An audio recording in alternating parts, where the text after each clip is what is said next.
It only took me a few times to get that emoji right. What's going on, everybody? Welcome, Goglings, Gogorifics, and Gog peoples of the world.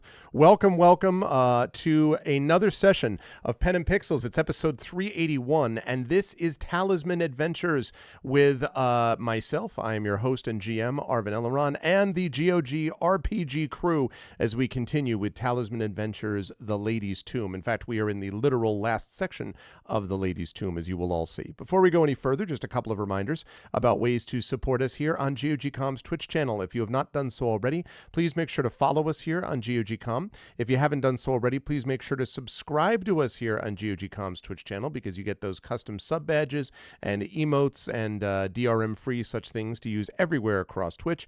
And if you haven't done so already as well, please consider clicking through and checking out our individual subsystems because we have our own channels and Patreons and subsystems and things like that, which we can do as well, so please consider jumping on board with us for that also. Now, quick note about scheduling. I am going to be at the end of this week, Saturday actually, heading out to the Pacific Northwest of the United States to visit family and in-laws, so I'm going to be out there.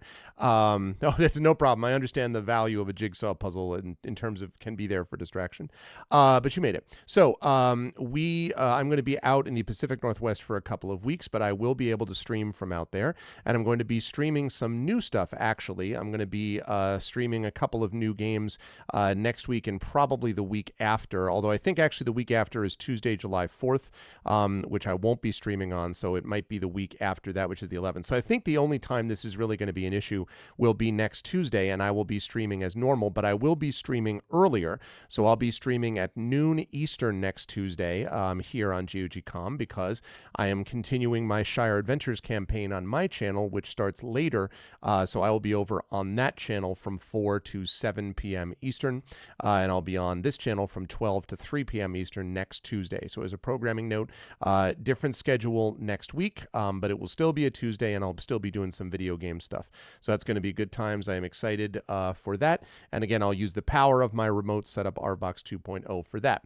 Otherwise, I will be on my channel on Friday, this Friday, with Valorword Court of Blades, a very awesome tabletop role-playing game experience that you should check out if you like what you see today.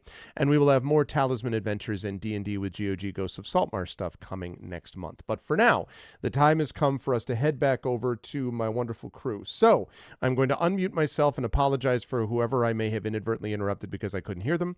And then I'm going to unmute them. And last but certainly not least, I'm going to go over to reveal the incredible crew facing down a big cat, as we'll talk about in just a minute. But this is the amazing D&D with GOG crew playing Talisman Adventures. And I begin with the not at all tired person who's at the top of the column, and that, of course, is the amazing Pyron Jade. Pyron, it's good to see you. How are you? I know, of course, I'm completely lying and that you are a little sleepy, but are you hanging in there? How are you doing? And who are you playing in our session today? Hello, yeah, I'm a bit sleepy. I'm hanging in there. I've got a lot of different caffeinated drinks here. I've got black tea. I've got, not sure if anybody outside of Germany knows this. It's Mezzo Mix. Never heard of it. No, it's like a mix between Fanta and Cola. I love that. I discovered that in Germany when we went on holiday. I adore that drink. Is that why Bruce was nodding as well? Do you know this? You also know this drink? Wow. That's the kind of nod that's like, this will destroy you, but is yeah. Okay, I was gonna say. Sorry, Pyron. So yeah, just to explain in chat, my little one had a small accident today, and we had to go to hospital to have him checked out. And although this is like sitting around and being tense mostly, I was just so drained afterwards. So I slept an hour, and I'm just awake again, and I'm here to play. And I even had to ask for help to write the tweet because we're sitting there.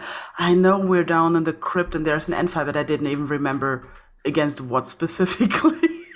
So, yeah. But in the end, maybe this helps me to get into my role as Regina, who's also not always completely there. Or, well, not from her perspective. From her perspective, everybody else is not completely there. But it's fine. So I'm playing Regina, who's a sprite, like a little fluttery Tinkerbell sprite, but more like a very angry bumblebee with armor. That's true. That is drunk. A very angry, drunk, armored bumblebee is definitely the way to describe Regina. Always a pleasure to have Pyron Jade with us. I'm sorry to hear about your little one. I'm glad that he is okay, but I know that feel all the way along. It's no fun. I should have added that. Yes, he is fine in the end. He is fine. Yeah, I wouldn't have added that part if I was like, oh, and by the way, he's okay.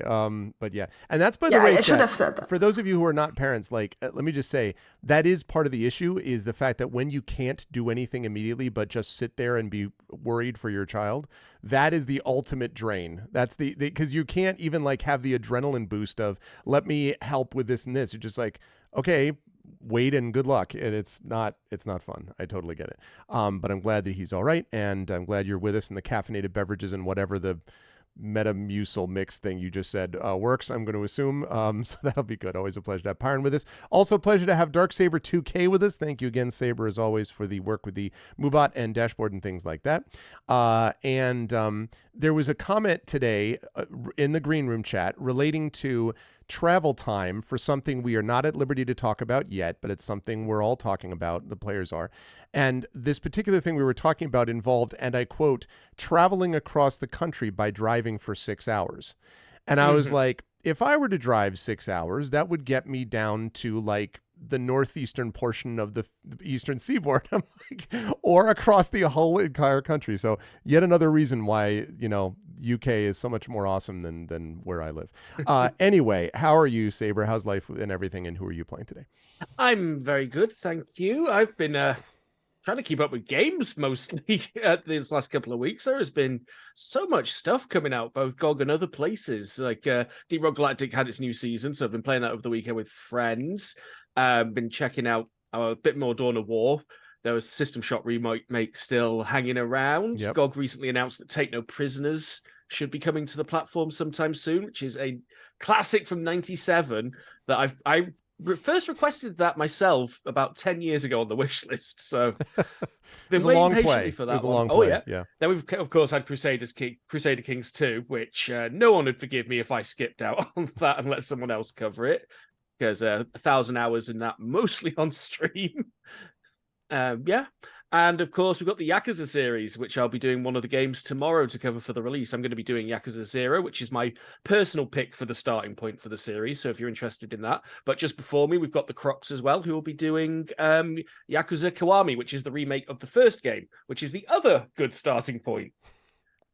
I think the only thing I have that's close to this is playing Ys Origins and being like, that's the starting point for a game series that I arrived to after everyone else did. And it was just like, oh, you could start in one of the following 38 places.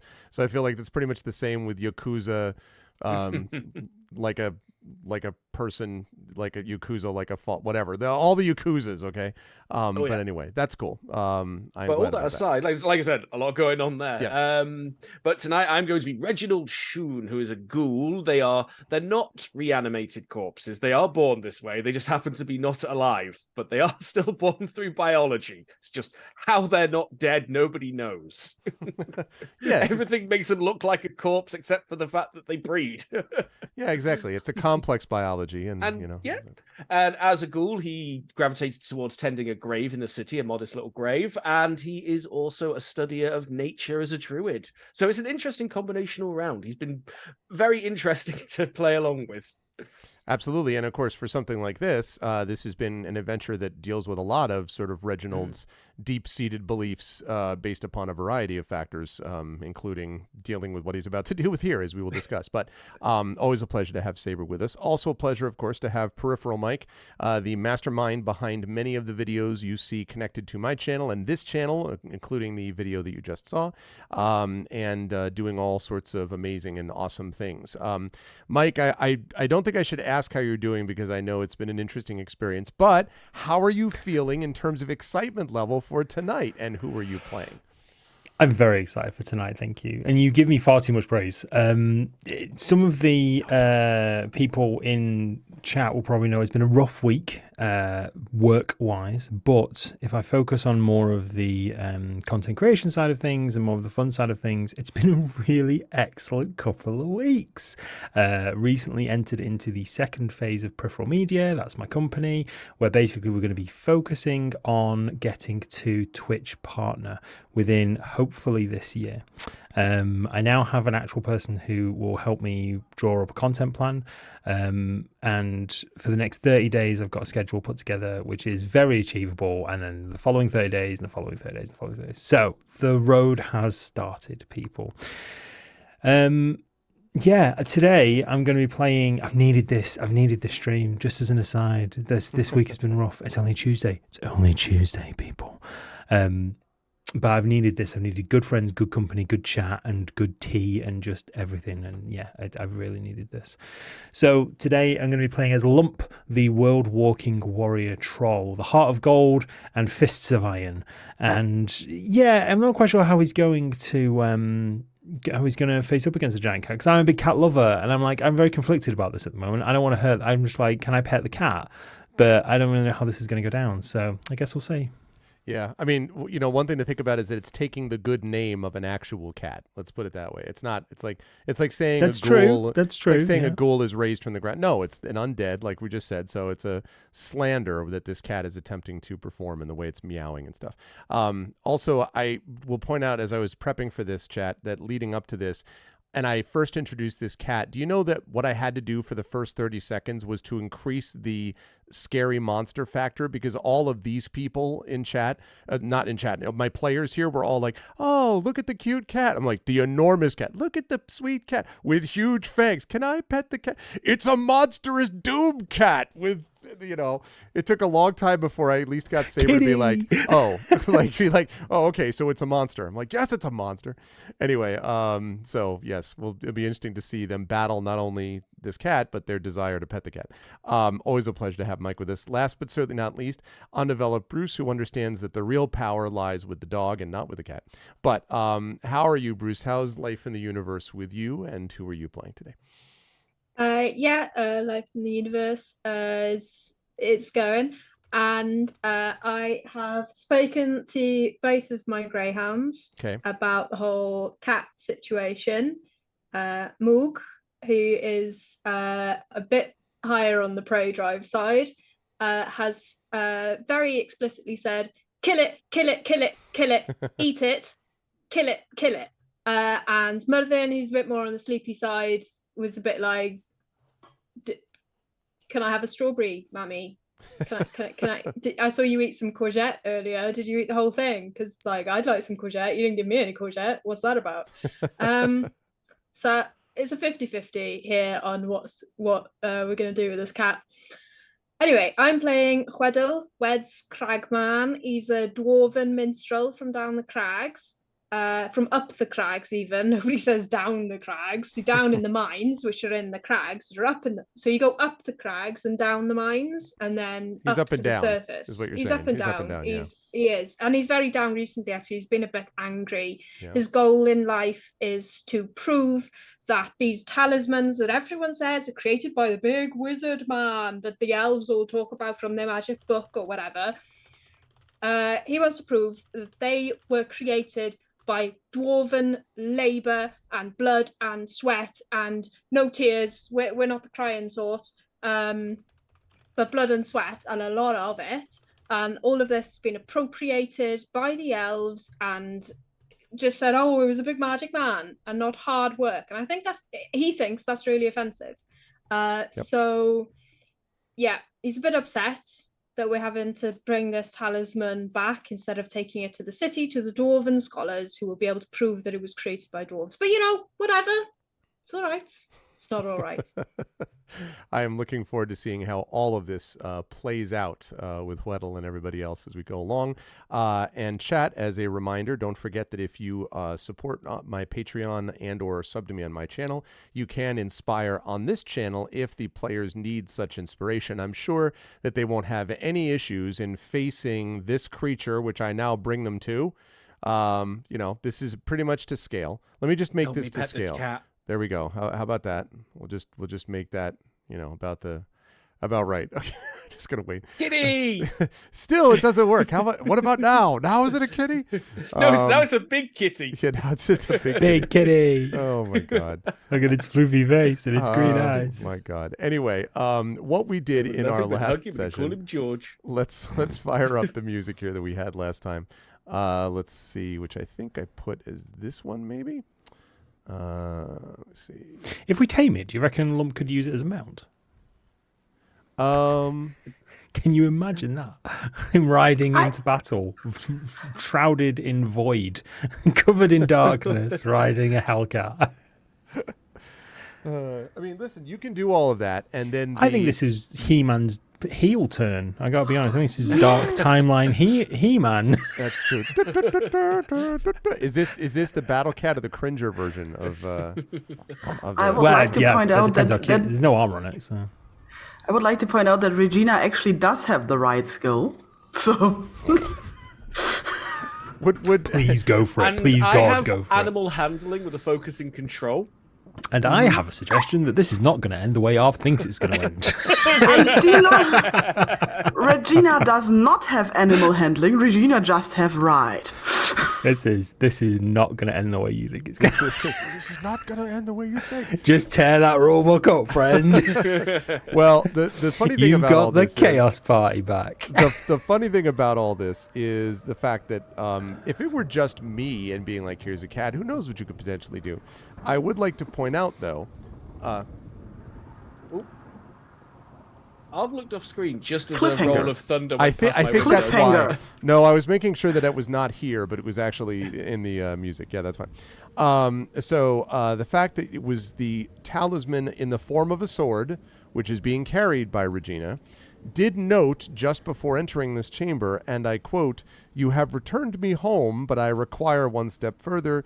You must use me to cut off her head, or she will be lost, and Sepulchre will be lost with her. So if you wish to lose all of those things so you can ride this cat," then Reginald's about to have a very interesting discussion with, his I don't his remember the values. talisman saying It that. doesn't say It's a anything rumor. about the cat having to still be hostile at the time. Exactly. You want to cut off her head after she's not?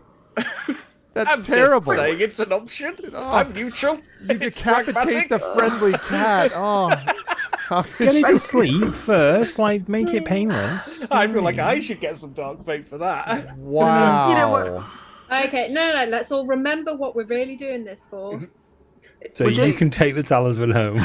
Booze. That is Doing very this true. For booze. We're doing this for Booze. Boots. For booze. Do it for booze. Oh. No, for Boots. I love that idea. Exactly. We're so interested in the cat, you forgot about your freaking dog. Somewhere like Boots, in the temple, Oh, yeah. picks up his ghostly head. And Regina was Twang totally those willing to do sympathy this for strings. booze. He's thinking, I hope he comes back with a dare cat twang friend those for me. sympathy strings. Sure, I'm sure that's what Boots is thinking. Yes. Yes, but I am very excited to see how this happens. We're going In to our- try and pull We must focus away steal from the final cat. boss for Boots. In our last session, the party which has been sent to return this magical talisman of change, to return it to its proper place at the bottom level of the lady's tomb, which is here in Sepulchre, with this massive mausoleum which is supposed to handle the dead. Everything about this area has been wrong, as we've talked about. The fact that the graveyard is kind of a wonderful, happy place right now, and it's not actually supposed to be a happy place. The fact that a lot of the people who were supposedly upholding goodness and righteousness were themselves perhaps turned into something. Can I remind everybody about this? About that guy, that creature that may or may not have been destroyed by Yep. someone thinking it was actually a creature when it was in fact a transformed creature. So all of these things... Wasn't a cat, though. That. Was just thinking about It was not a cat. But so it has screwed everything up, and that was a big problem. And so the party has been was tasked with coming back and retrieving the talisman and returning it to the place where it was from the Redeemers. They managed to do this. Most of that Redeemer party was wiped out, but they did manage to get the talisman back, return it all the way to the lady's tomb, and then down into the lady's tomb. They had to fight some creatures, some weird, mysterious ghosts that did different amounts of damage to them. Lump in particular was not happy about this because he couldn't punch them, so that made it very frustrating. And when they finally got down to the bottom of the mausoleum, they went into this room where they can see behind them, you can see this pool of what looks like blood. It is a thin red thread throughout its stream, like a trickle of blood. And there is this strange inverted torchlight that you can see around here, while this white cat, twice the size of a lion, with a lashing tail and enormous fangs, snarled at the party and leapt to the attack. after the party had been told by the magical talisman sword thing that you must use the talisman to cut off her head or she will be lost. So mechanically what we're talking about here is getting the cat to 0 life, after which the head must be cut off with the talisman blade, or then we'll see what happens kind of going forward as a result. So that is the situation that we faced as the cat sprang to the attack. And so I'm going to fire up some music here appropriate for the situation, specifically combat music. Let's go with this. There we go. And here we are. So, chat, let me get my notes on the white cat. Just a moment. Need to make sure that I get all the statistics. There are a lot of stats here, chat, for the cat. You know, a lot of abilities, a lot of, danger points and things like that. So just got to make sure I get all of them. Make sure I, carry the one. Get a lot of the posts here. Okay. Yep, there's that. I also have a very Pet the important cat. question that may affect my actions in combat. I can't remember how many hit points I've got. I was about to go over that. So let's talk about I could what we have. radically change my tactics. So what I have here. You didn't do well at the end of the last fight. Yeah, it there was was a close. little It bit was of really down. hard for all of us. Everyone involved had a really hard time with that fight. It was My brain feels Doubt. like it's bleeding. I have my things because I remember that we couldn't save and we couldn't rest before getting into that room. Yeah. So Good news is This magically, is bad. You're like, we couldn't save or rest. I love that you Yes. think that way too. I'm just like, there's no save spot. There's no. there was no warning this is going to be a boss fight. There should have been a save point just before the room, There was no save warning. save point and a box of healing potions next to it. I was playing Jedi Survivor today and on my stream, and there was a bit of the, you've run into a big bad guy again. I'm like, oh man, no one could have predicted. You're always one step ahead. Okay, so first of all, let me just pop out my 4 Dark Fate to start the night. Make sure that I have my Dark Fate right there where I need it. Okay, now, Reginald, I have you at 19 out of 25 life as do I. currently. 2 out of 2 life for your Peddler's Cloak. And you have 7 out of 7 spell points. Now we don't know how many charges the wand to restore the Peddler's Cloak has. That continues to be a thing, which may or may Twice. not come into play. You should have, I think, 2 out of 8 to start our session. Light Fate, is that? That's what I've got. Yes, 2 out of 8. Okay, that's the good news. The not so good news is that you are currently sitting at, I believe it is. No, wait, are you at -3? I've got a -3 noted down from the old Yep. brain bleed. -3 psychic combat, but that's okay. I'm sure that won't be any problem at all. Exactly Well, on this, that. at least this has got corporeal form. So far as you know. That we know of. Oh, No one's tried to why? attack it. I'm just kidding. Maybe. cats are liquid. then, We're in trouble if that's the case. Ghost guy. Lump is got 22 out of 30 life is what I have you at. Okay. That's the good news. The not as good news is that I have you at 0 out of 12 armor. Yeah. Because you have not been able to refit or anything like that. You do have your helm, and you should have, I think, 1 out of 7 light fate, I think. Yeah. You were also at -2 notice because of your helm, and you were at -2 psychic combat. I mean, I don't know that Lump was going to be doing Yeah, that that's going to be a psychic real combat cripple anyway, on that one. but just putting it out there. What am I going to do?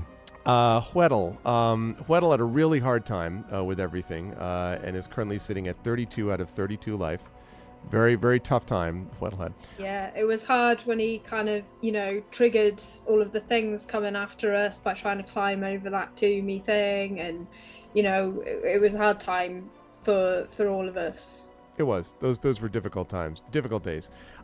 You have, I think I have you at, you start with 2 light fate, right? Hweddle, so you should have 2 out of 8. But I also have you at, the good news, or the not as good news, is that I have you at 0 out of 6 spell points.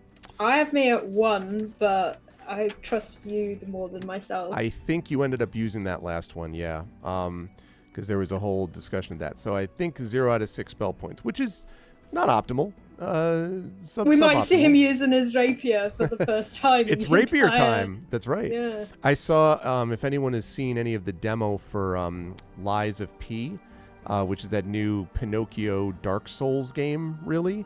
There's a demo out. Yeah, that's what it's like. And he basically wanders around this clockwork city fighting people with a rapier. So it was like watching a Dark Souls combat, but with someone poking at it with a rapier. Is interesting. Anyway, very interesting looking game. But I don't know. I was struck by that kind of combat, which I don't usually see. Anyways, that's what we've got for Hweddle. And then last but certainly not least, Regina is at 10 out of 30 life. Yes. And 9 out of 12 armor, so still has some armor. And Yes. you have... Do you start with 1 or 2 Light Fate now, Regina? 2. 2, okay. 2 out of Light Fate. Yep. Okay. 10 life is not ideal at this point in time. I'm yeah, starting to hear objects talk. True. And then just let me put the white cat in here with life. We will see exactly how much life it has. Okay.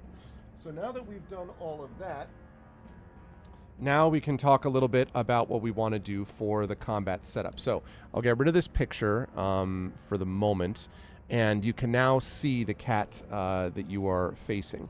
So as I set this up in terms of our combat setup, how does the party, first of all, want to be kind of you know about your positions, basically. So what I want you to do is decide what you folks would like to do. What order do you want to go in, and what's your current plan of attack against this thing? Oh, Reginald would like to get a look at this thing. I don't know how much of an action that counts as. It's not like he's whipping out the Ladybird Book of Tomb Beasts and comparing notes or anything. But, Indeed. he wants to try and get a look at this thing. Does it seem like something he recognizes? Does it seem something more unnatural and distorted, like the Yeti creatures? Is it a Talisman victim? That... So some of that stuff I can tell you even without having to make a check. So it looks like this, of course, very sizable white cat, but with a long, kind of, as you can see, thin tail, like a lashing tail. And so it definitely doesn't look like even with the long ears, it doesn't look like a cat that is just sort of been made giant size. It looks like a kind of strangely distorted cat, I think might be the way to describe that. So that's the first thing. The second thing I would say is that as to whether or not it is a result of the talisman or what, that's unclear. The fact that the talisman sword has been yelling at you to cut off the thing's head, because that's the only way that, she'll be able to be, like, the lady will be able to be restored, suggests it might be transformed in some way. It makes some sense. The Redeemer thing that you killed was a transformed, Redeemer creature, so it's possible that's the case here as well, but you're not sure. So that's what I can tell you for free. So given that knowledge, what do you think? Debating whether or not just to be honest with Lump, just in case this thing turns into a human when we're done or something like that. So I think Reginald would probably relay to Lump that we're fighting another distorted creature that might be a human. I emphasize might. I'd say I don't know. It's big, snarly, and coming right at me. I'm getting out of here. Reginald would like to start making his way down, just edging along the wall as far as he can. What is my speed? Sorry, quick side note. If anybody's moving, do you want me to cast my Anvil skill, which is what I was going to do? Do you want to stick close first, because then you get 3 points of armor for free? Right, and Reginald couldn't move okay quite with yet anyway, because that would have to happen on your, when. Sorry, whenever your I was point just comes. sort of planning it out. No, I got it. Yeah, I got you. yeah. It's more of a general thing. I was just Yeah. thinking, well, one of the only things I'm gonna need to do right now is to boost some armor. So if everyone's within arm's reach, everyone gets 3 points of armor. Yeah. Okay. Might not be much, but Yeah. Well, Reginald's thinking, he doesn't want to be the first thing that this sits on and eats the face of. He knows he's gonna. And he sees something over here. He sees this, and he's like, "Oh." So he's gonna yell out, like, "I'm going to head towards the fountain and stay out of range." Okay. Probably look like beef jerky to it. Okay. So that's what you're So planning. movement. Yep. I would like to use my tactician skill, which I have to use at the start of the combat or never, and spend 1 fate to roll 3 dice that I can then use later to replace die rolls in die rolls.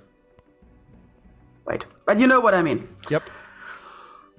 That tactician thing uses up your turn, or is it just use it at the beginning? It's almost like the equivalent of a bonus action. I don't recall. It's just use at the beginning, doesn't use an Okay, action. that's what I thought. Okay. But I have to say it in time, or not. Forever hold your peace.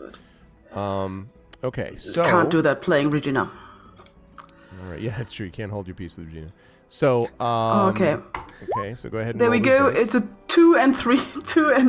It's a 2 and 2 threes. Not ideal, but there we go. I went too far. There we go. 2 and 2 threes. Okay, cool. All right, so, and then we need to know what, I know what Lump said he's going to do, but I need to know what order everyone's going in and to know what Hweddle's going to do as well.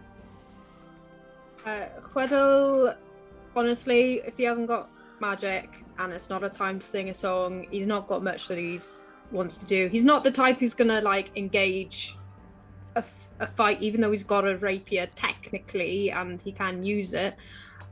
So looking at the books, I think that with his great friendship with Lump, he's probably going to spend a lot of this time using the protect action to let Lump do his thing and just help him not take as much damage while he's doing the thing, and also hopefully not die.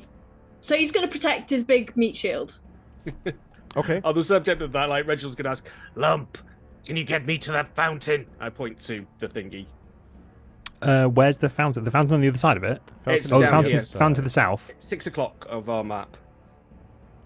Yep. Lump is not breaking eye contact with the cat and just goes, Good. Okay, making it so that I can just see It's everybody. game time, Lump. The map. Okay, so that sounds like, let me just move this over there so chat can see it. Okay, good.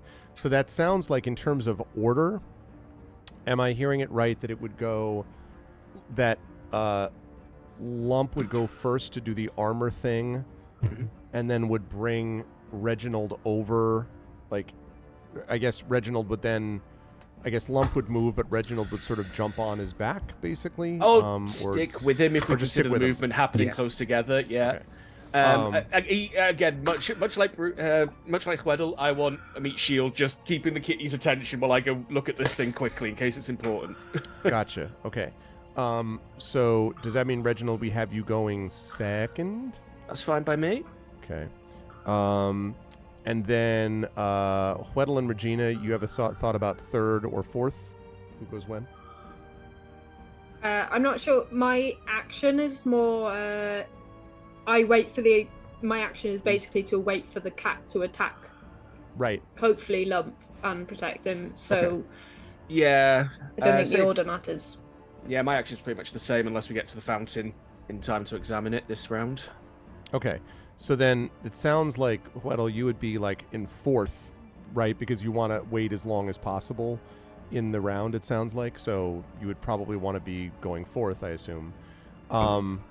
And then Regina, actually, declare your protect action. Okay, so if you declare the protect action, then its effects last until your next action. So actually, I take that back. In that situation, you probably want to go first, because then you declare I'm protecting Lump, and then that will last until the next round of combat, basically. So does that sound right? Okay.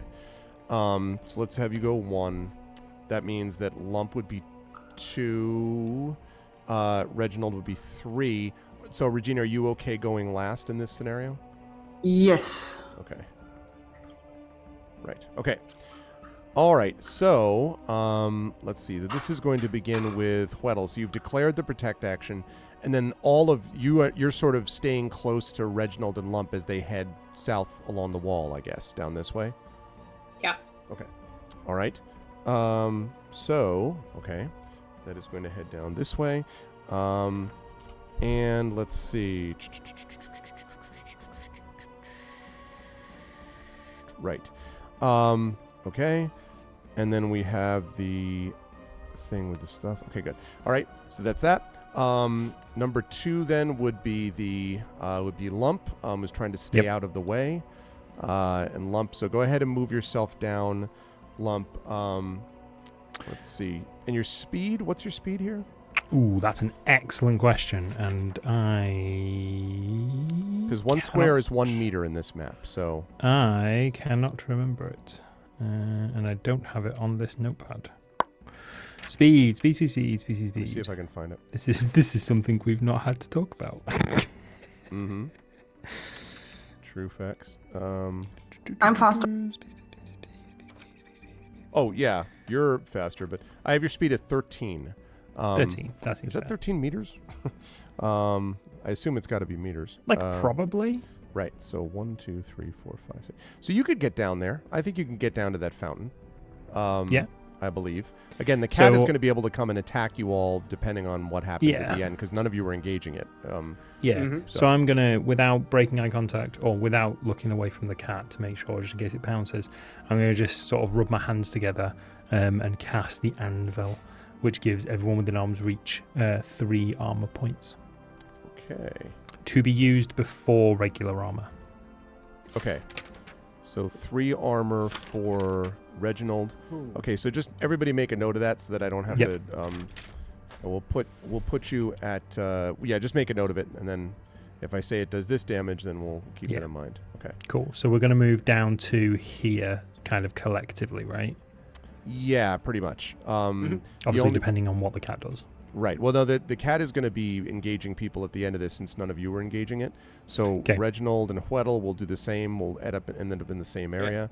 Reginald, you need to look at the cat and sort of investigate it further, I believe, and then Regina will talk about what you do because you don't have to go with him necessarily. Oh, not the cat. The fountain was why I was no, coming. the fountain. into, I know. Okay. Okay. So I can offer up possibly law or notice.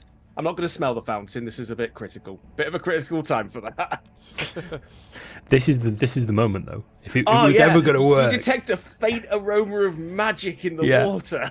dunk your head in it. Aha! Now I'm the magic cat.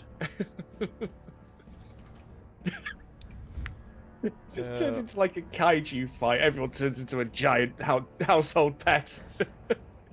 Okay. So, as you arrive down there, you take a look at the fountain. So, let's make it. You said, what were the 2 you offered? You said notice, and what was the other one? I've got notice and I've got law with an ancestry focus, and notice, of course, with the smell focus. Yeah, the smell. Not sure about the smell focus. Let's. It may have paid off. It was worth a gamble. let's give it a. Let's make it a lore. So you have the skill. And Yep. then the question is, so you said ancestry. Yes. Think about ancestry. Being a graveyard keeper, it seemed like an in-character skill. I would agree.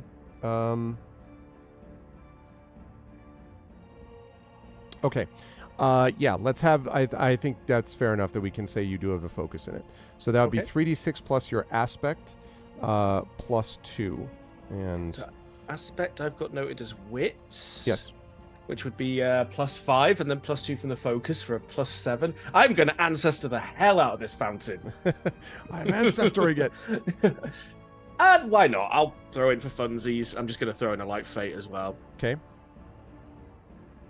What the hell? It's the boss fight. Mega... Yeah, exactly. Now's the time. Okay. That we know of. Time to Well, pull out all the that's Phoenix true. Downs. That was D20s. Yeah, that was... Does a 38 do it? That's a hell of a roll. It's quite a roll. But the thing that matters only is the second roll with a crit miss. No. Ooh, I got a Kismet, and I'm going to drop that 1. Okay. So So we're I got my light fate back. yeah. So we're looking at a 20. I would say this is what you can learn from this. Unquestionably, the fountain has some magic capability, almost certainly, because you know that in certain tombs of particularly important people, there was often something of a fountain that was included, either as an example of life and the sort of movement that was counteracting the stasis of death, but also that there were certain aspects, oh nice Echo, there were certain aspects as well of stuff which was designed to be part of different rituals. People could be brought down and almost baptized, or bathed in this kind of water. However, you're also very confident that you have never heard of the water being supposed to be red, or looking as if it has a thin stream of blood in it. That is very different. So although it's clearly magical and it makes sense that there's a fountain here, why it's streaming red, you don't know. So, Byron, should I still do the science? I think like for a better sample size, all of you should do it. Maybe it's weird for ghouls, or weird for trolls, or weird for dwarves. We don't know. What if we throw it on the cat? Maybe it's weird for cat. Yes. What if we throw it on the cat? Cats don't like water, right? We could just dunk it. Dunk the cat. You pull out a spray bottle. We've got like mess tins. We could get some and throw it at the cat. What? Mess tins? Yeah, we've got like a mess tin kit as part of our camping kit. Yeah. Yeah, there'll be stuff we can put water in or liquid. Yeah, it's part of the starter equipment mess kit. So that'll have like a little tin for cooking and eating. That'll hold water. Yeah. Or maybe something bigger. Depends on the person. I am going to rule that Reginald's going to have to decide this more or less on his own, because a back and forth, like, guess what else we should do is probably not going to happen when you get down there. I was getting carried away with the thought. Well, for now, I'm just going to say that it's definitely magical, but that red isn't usually part of it. Maybe the cat's thirsty. There we go. It's out there now. Okay. So we've got that, and that leads us to Regina as the last person to act before we see what the cat does. Yes. Unless Regina engages the cat. I've got a question. Can I do two things? I would first of all like to shout at the talisman, and second, to take a recovery action. I think shouting at the talisman is a free action here. What do you want to shout at it? Could you turn into something useful, like a rapier or a spear? This would be a really good time. Be useful. Be useful. Okay. So, as if in answer to your prayers, so to speak, the talisman says, "You needed only but to ask," and transforms into a rapier, a glowing rapier. Spear would have been better, but this is a good start. Now recover action. Don't push it. No, just kidding. I do that. Just joking. So, okay. So it is transformed into a rapier now. And what your second action was to do what? A recover action. It's on page 43. Yep. You can attempt a recover action to restore a lost life. When you make a recover action, you can take no other action. That's why I asked. And blah, blah, blah. If a recover is taken during combat, you must make a fortitude metal test against difficulty 14. I do have the fortitude skill. Okay.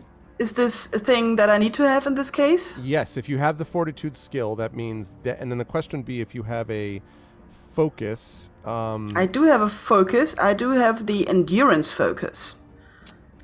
It doesn't say, but I think that this does probably fit the description. So let's say 3d6 plus aspect plus 2 then.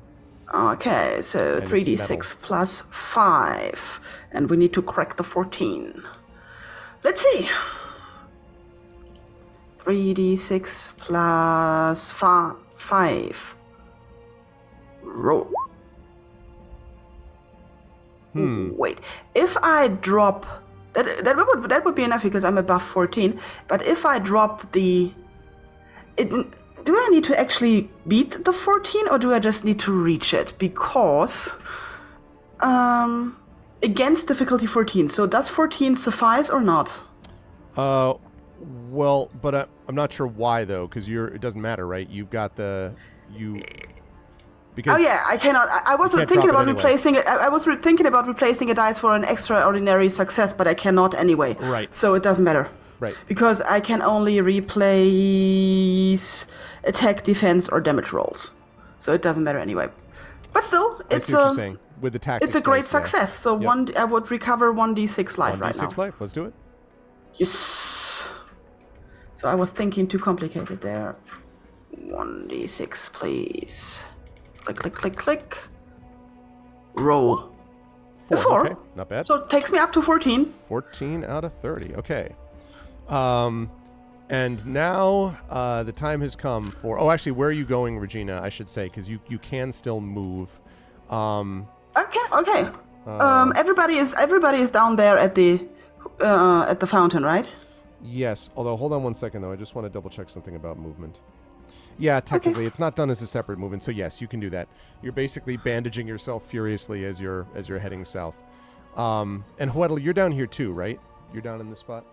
Okay. Just make sure you move your token down there when you get a chance. Because I was like, wait, why is Huedel at the? Yeah, I'm gonna stay with the people because we're better as a team.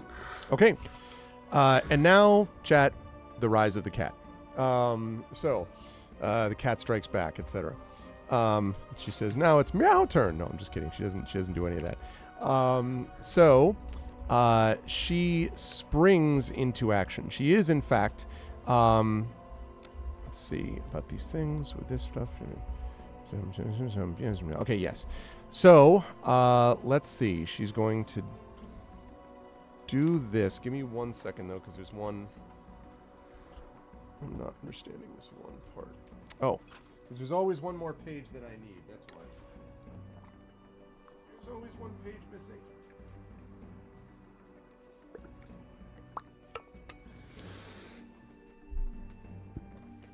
So we're making a run for it, right?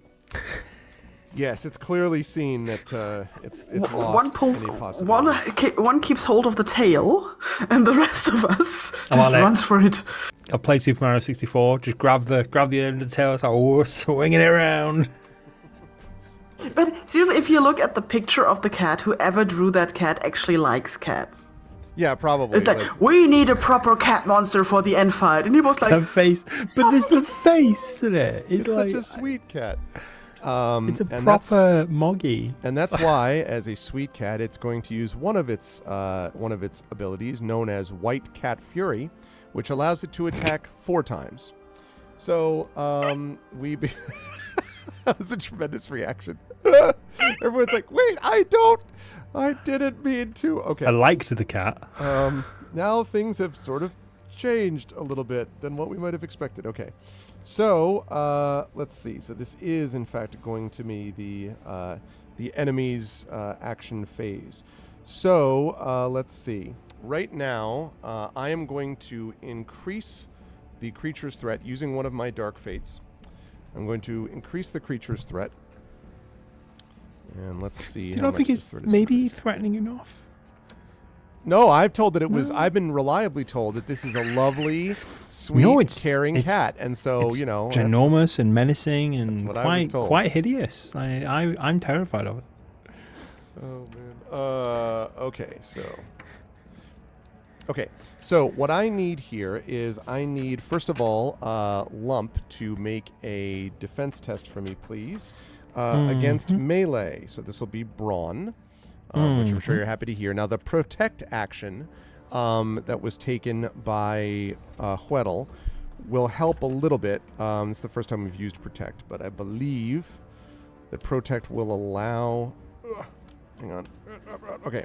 So protect will require a melee agility test. So you have to declare your protect action before that character is attacked, and you are attacking. You're trying to prevent... damage on prevent damage from Lump. So on this first attack, you can make a test for this as well, Huedel. So we're going to start with you, and then we will make the defense test for Lump. So what you need to do is a melee agility test here, is for this one. So agility would be the key for this one. All right. I have the melee skill. Lovely. Without a focus. So that's 3d6 plus the aspect then, which would be, what did I say, agility? 3d6 plus. Ooh. I do not see it as of yet. Unrecognized command /roll. Was it /roll? Oh, there we go. Whoa, look at that. God damn. Well. TG just sassed me. And yes, it was, okay. Okay. Let's see. That is enough. That was actually... Light fate. let's see. Yeah, you get a light fate. And And then that is going to be a great success, which means you're going to block all the damage from one incoming attack on the person that you were protecting. Now, you can't protect, so you know, the effects of this last in a turn, but you can't protect 4 times against 4 separate attacks because it's all happening in this one round. But if you have warded off one attack, I'm sure that that's better than having to deal with any of them. Plus, you didn't take any damage yourself. So as a result of that, let's see what damage happens if Lump is going to take any. So, Lump, I'm going to have you now make your defense test. And again, this is against agility or brawn. And I think you do have this, I'll take right? brawn. Yeah. I'll take brawn. So, defense test. So that's 3d6 plus aspect, right? Yes. Because I don't have a focus in defense. So just However, 3d6 plus aspect. I do get a bonus to melee defense tests, so I'm going to include that. Okay. There we go. Wham! It's not a great roll. Yeah, a and in 19. fact, that's not enough. So it's a good thing that this happens. So that is not enough to protect you from it. But fortunately, actually, what does this look like, Weddle, when the cat like swipes its great claw down? Like, how do you block this damage? Queddle, I think Queddle's still under the influence of the anger, right? Okay. Yes. Yeah. So he's not. He's gonna, just.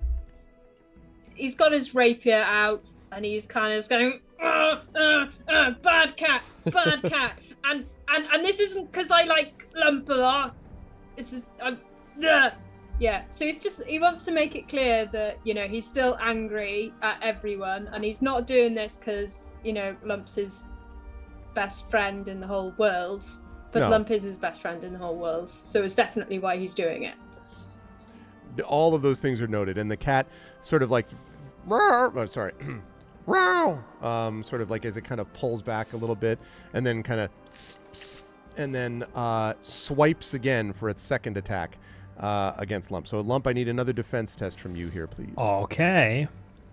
Number 2. 24. Wow, and that is That's a enough. light Plus you get a light fate. Where's my light fate token? So now the thing is that is only a standard success, unfortunately, not a great success, but it is a standard success. So you will only suffer half of the damage. So let's see. Oh, hang on. I also heal because troll. Give me a second. Okay. Yep. 1d6 because I rolled a 6. Oh, great. I get 1 point of health. Fantastic. That's one more point than I had. Okay. So you're at 23 out of 30 life. Okay. Let's see. So this is okay. All right. Now you are going to take 8 points of damage here, but you have your 3 armor from the anvil thing. So you were going to take 5, but you're going to have to take all of that, unfortunately, because you have 0 armor beyond that 3.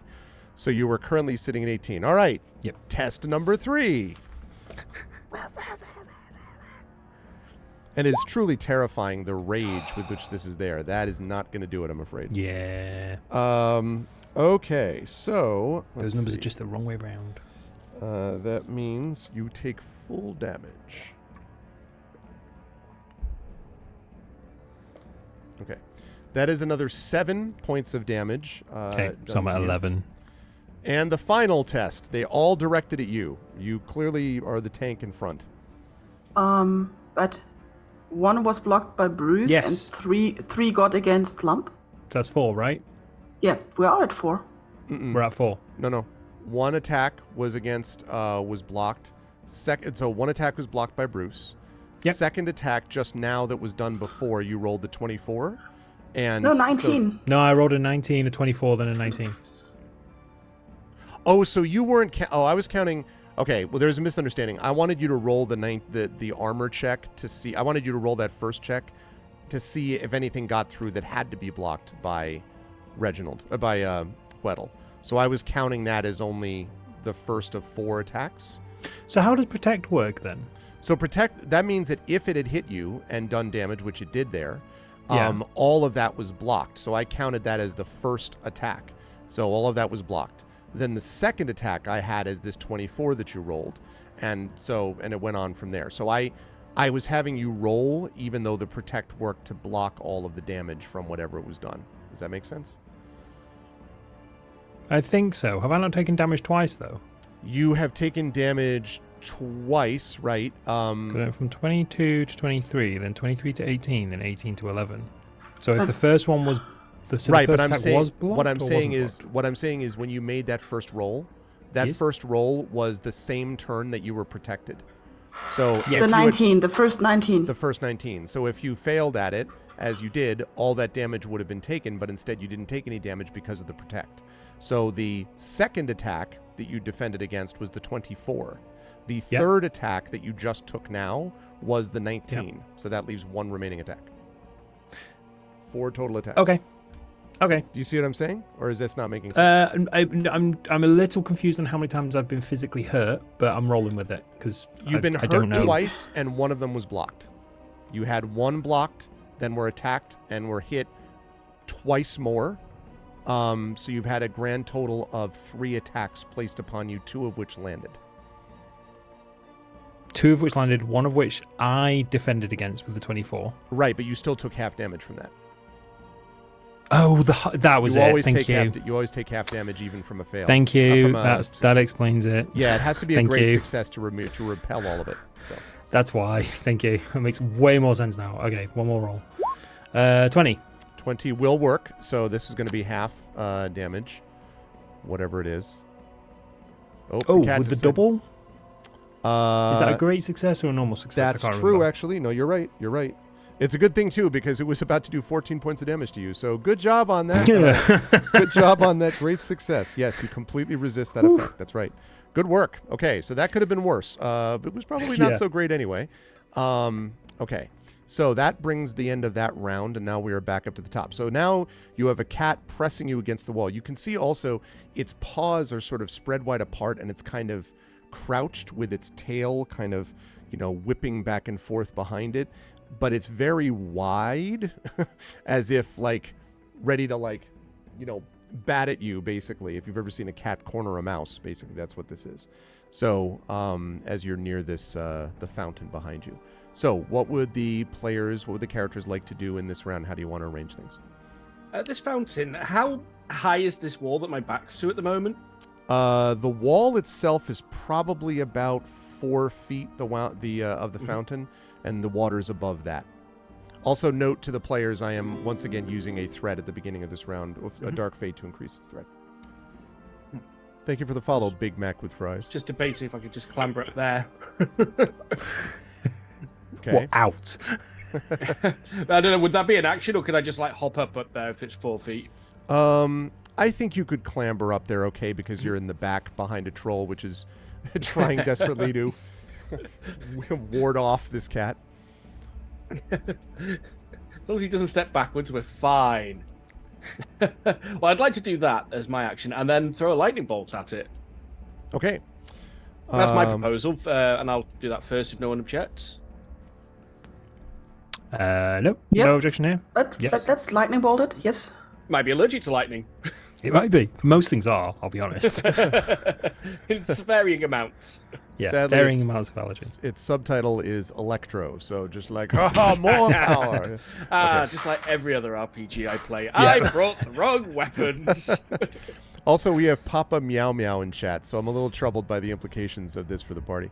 Okay, It's Reginald their elder god. will be going first. Okay, who wants to go second, third, fourth, and what do you want to do? I think Quaddle's just going to keep attempting. Maybe this couple of health points he saves Lump is going to save his own life as well.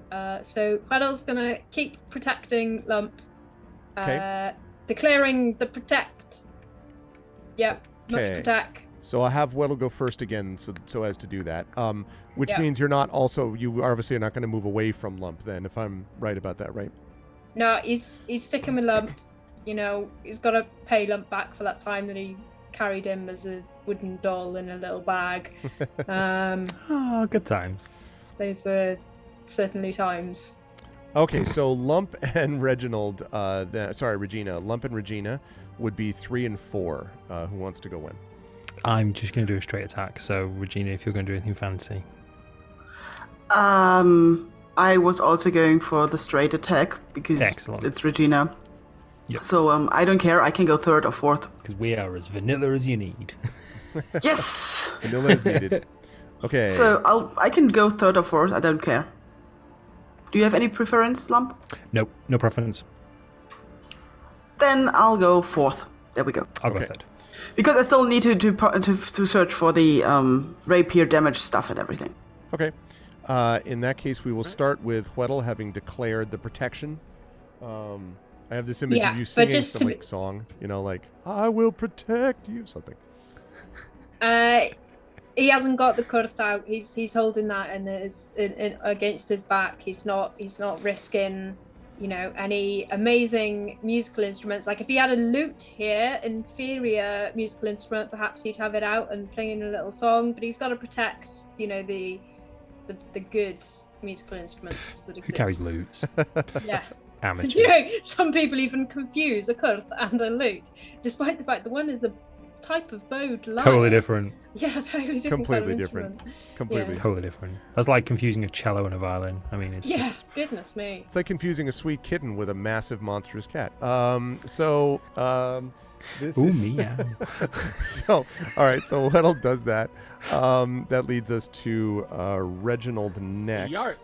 Okay. So he's gonna pop up to there, surprisingly agile considering how stiff he usually moves. Realizes nobody looks a little disappointed, and throws a lightning bolt at the cat. All right, so we will need a spell casting test here. And let me see on that lightning bolt.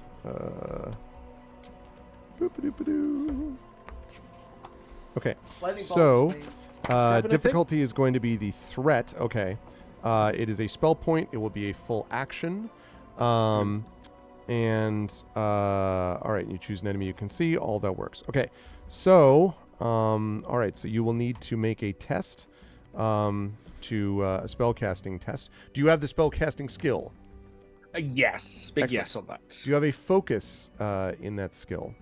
I do, and it happens to be in nature spells. All right, then 3d6 plus aspect plus 2 is for you. That's going to be a total of +8, because I get +6 from my resolve and then +2 from the focus. And I'm going to throw in a light fate. Why not? Okay. Boss fight and all. Is Why that your not? how many do you have left? One? No, I got that one I spent back on that roll. 14. So now you how have many he's one got. after Yeah, this one. now I right? have one. Okay. Correct. Terrific. Okay. You say there's a difference between Sweet Kitten and Monstrous Cat. Well, I think I'll The drop time the of- one the and time ask of if a day. double 6/5. Unfortunately, one of those sixes is in the wrong place for a stun. All right. So that is a great success. Your spell takes full effect with no side effects. So 1d6 plus craft damage. Okay, that's 1d6 +7 for 10 points of damage. Also, did you get a that was not the Kismet die that you rolled the 6 on. It's too bad Sadly because you not. could have also done I know. Okay. 10 damage. So zap. This thing does what it needs to do. Because it was a great success, I don't suffer a drawback Yep. to that. So it's just one spell point. Yep. Yep, cool. Love it. Excellent. Good stuff. I think that's the first time that's ever happened. Down to one spell point. Okay, If there good. was ever a time we needed that to happen like that, that's exactly when we needed it to happen like that. And it will not get to counteract it because of the success of the spell. Okay, good stuff. Number 3 is Lump. Right. Okay. So I'm gonna not type into the chat for some reason. I'm gonna attack, and I'm not. No, I'm not going to use heedless. He's not at the heedless stage yet. not the I'm not heedless stage. taking. I'm not taking full damage from that thing. I don't have the organs left. Let me roll a couple of 6s and heal first. Okay. Okay, so let's make an attack. So 3d6 plus brawn plus focus does a 18 hit. An 18 does not hit, Ah!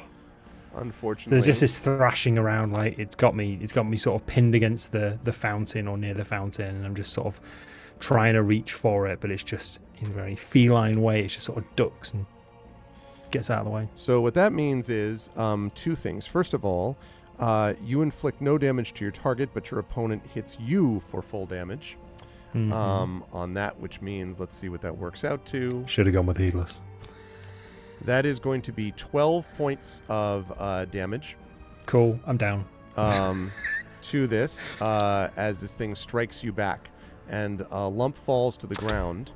Hang on. What? Hang on. Sorry. Sure. Sorry. What's the helm clause? Oh, thank you. Good call. Let's take a look. Just take a breath. I forgot what page the helm, because I think I can say. You might be able to save against that. Yeah. Yeah, I think you can say. Oh, here we go. A helm can be used in much the same way as a shield. Wearing a helm does not incur. Here we go. If a melee or missile attack would reduce you to 0 life, and you can take the blow on the helm and take no damage. If the GM rolls damage, after the GM rolls damage, if the attack would reduce you to 0 life, you can declare that you're taking the hit on your helm. Yes! When you use the helm in this manner, roll 1d6. If you roll a 6, the helm remains intact. If you roll a 1 to 5, it is destroyed. Okay. So, I really like this. Seems like a good idea to do this. Yeah, it does, isn't it? So roll 1d6. Let's see if the helm survives. No, it doesn't. Does not survive. Helm is destroyed. The good news is you don't have a -2 notice anymore. So now you see that's going to be useful. How much does this give you as far as health? What were you at to begin with health before that 11. hit? You were at 11. Okay. So that's the good news. The not as good news is that when you fail an attack, the creature can, as a reaction, in addition to its normal damage that it hits you with, do something else. And so the reaction that it's going to do in this case is it is going to need to find devour it troll.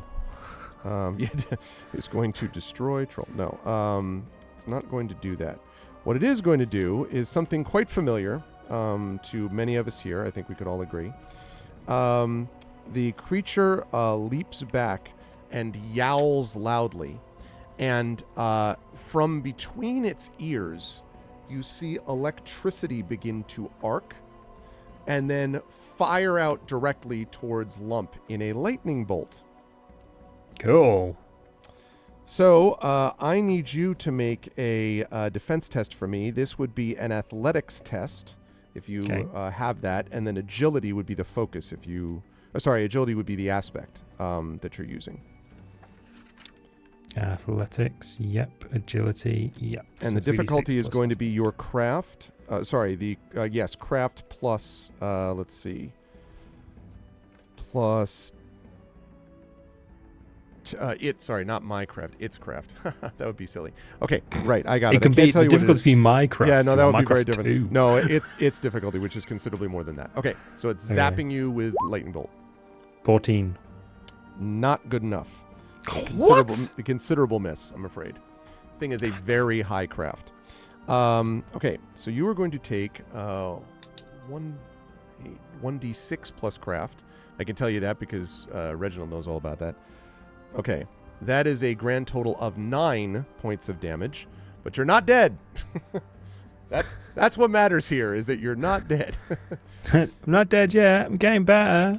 It's also used two of its sort of return attacks so far. So the one was with Reginald using it. It didn't get an attack back because of the great success. Then the second one was just now with Lump. That whole back and forth was just one interaction. So that's that one sorted. So now we have 2 left, which are, technically we have already Huedel went. So that means we have Regina who's left to go. So we have Regina who's left. And so far there's 2 people that have not engaged the creature. Oh, actually, wait a second. One of those melee attacks, though, let me see if the protect, because I forgot that she had a protect up. That might have blocked it might have meant you could have protected against something else. Let me just double check. Because I forgot she had protect, which works against damage generally, not just an attack. So hold on a second. Yes, please. It does say specifically from an incoming attack. Okay, yeah, so then no. Sorry. This is not an incoming attack. That was all in a response. Okay, never mind. So that's Regina. Does the kitty still look very electrified? Like, No, does not look electrified. Does look like it's taken a blow, but is still okay health-wise. Well, it could have been like, if it's still like, I don't know, having a little lightning going through its pelt or something like that, or just looks like brushed the wrong way or something like that. No? Kitty is fine? Yes, I would say so. Well, okay. Other than being severely Okay. damaged by a certain lightning bolt. So, seeing that Lump has really had trouble to hit the kitty cat, I'll take the rapier in my offhand and the spear in my... What is the opposite of offhand? On-hand? Yeah, or dominant hand, or Dominant main hand, hand's okay. quite Main hand. used as well. Main hand. Okay, because I feel like I will need handy everything. hand. So rapier in one hand and spear in the other. Okay. And I would like to spear the kitty cat. Okay, let us see whether or not that happens, this kitty cat. So, go ahead and make your melee attack, please. You do have focus in this as well, right? You have the skill and the focus in this. Yes, spear. I've got focus on spears and everything. So Okay. let's hope for the best. I'm just considering whether I should use my remaining light fate to help this. Yeah, I should maybe. And melee, not range, right? Because you're not throwing this. It's melee. Okay, that's what I thought. Yeah. I'm not. No, I thought the kitty is just in front of us. Oh no, it is. because I know. We're I was all just making standing in a sure. group. Yep. I mean, I could run away and then throw, I guess, I but just I didn't know, don't but have okay. enough.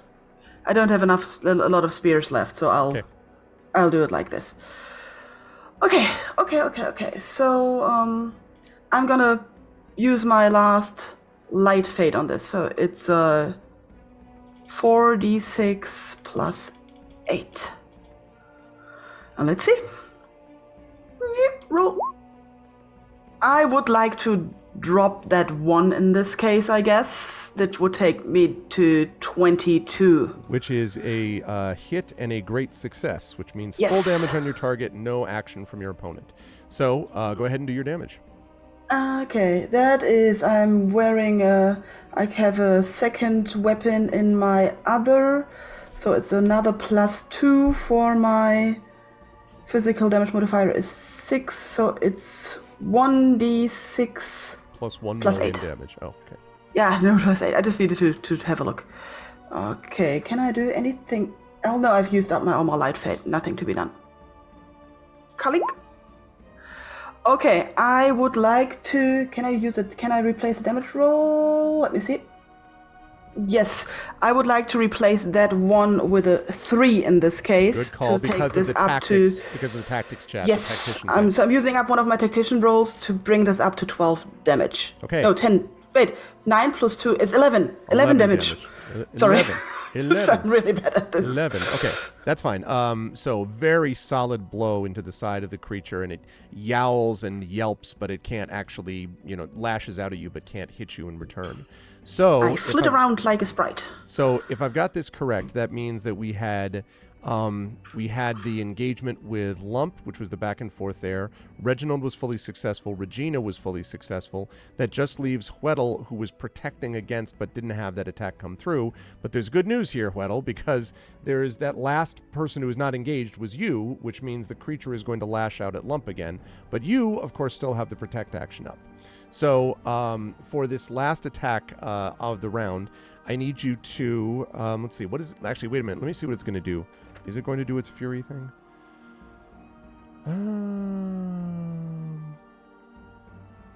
No. I'm going to use... Yeah? No, just, will it, can it? I'm just being nervous, Okay. sorry. No, it's okay. I'm going to use one of my Dark Fate. I have one Dark Fate remaining, and I'm going to use it to do something that you're about to see. It kind of steps back slightly, just cautiously, not running away or anything. Not another lightning bolt. And you see, no, it's not a lightning bolt this time. You see its eyes glow a bright and fierce green. And as it does this, let's see. Okay. Right now it is Regina, 2 of the characters. Okay. So this is going to affect, theoretically, Regina. It's going to affect Lump, and it's going to affect, in this case, Hweddle. Now, in case you're like, well, what is going to be affected? I'm glad you asked. So here's what happens.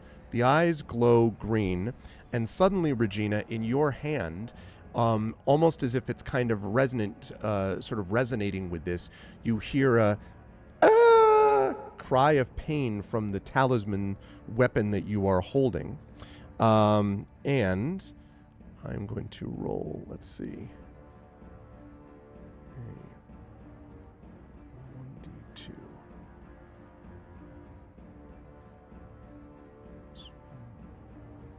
Okay. So, interesting. 3. Interesting. Okay. So here's what happens.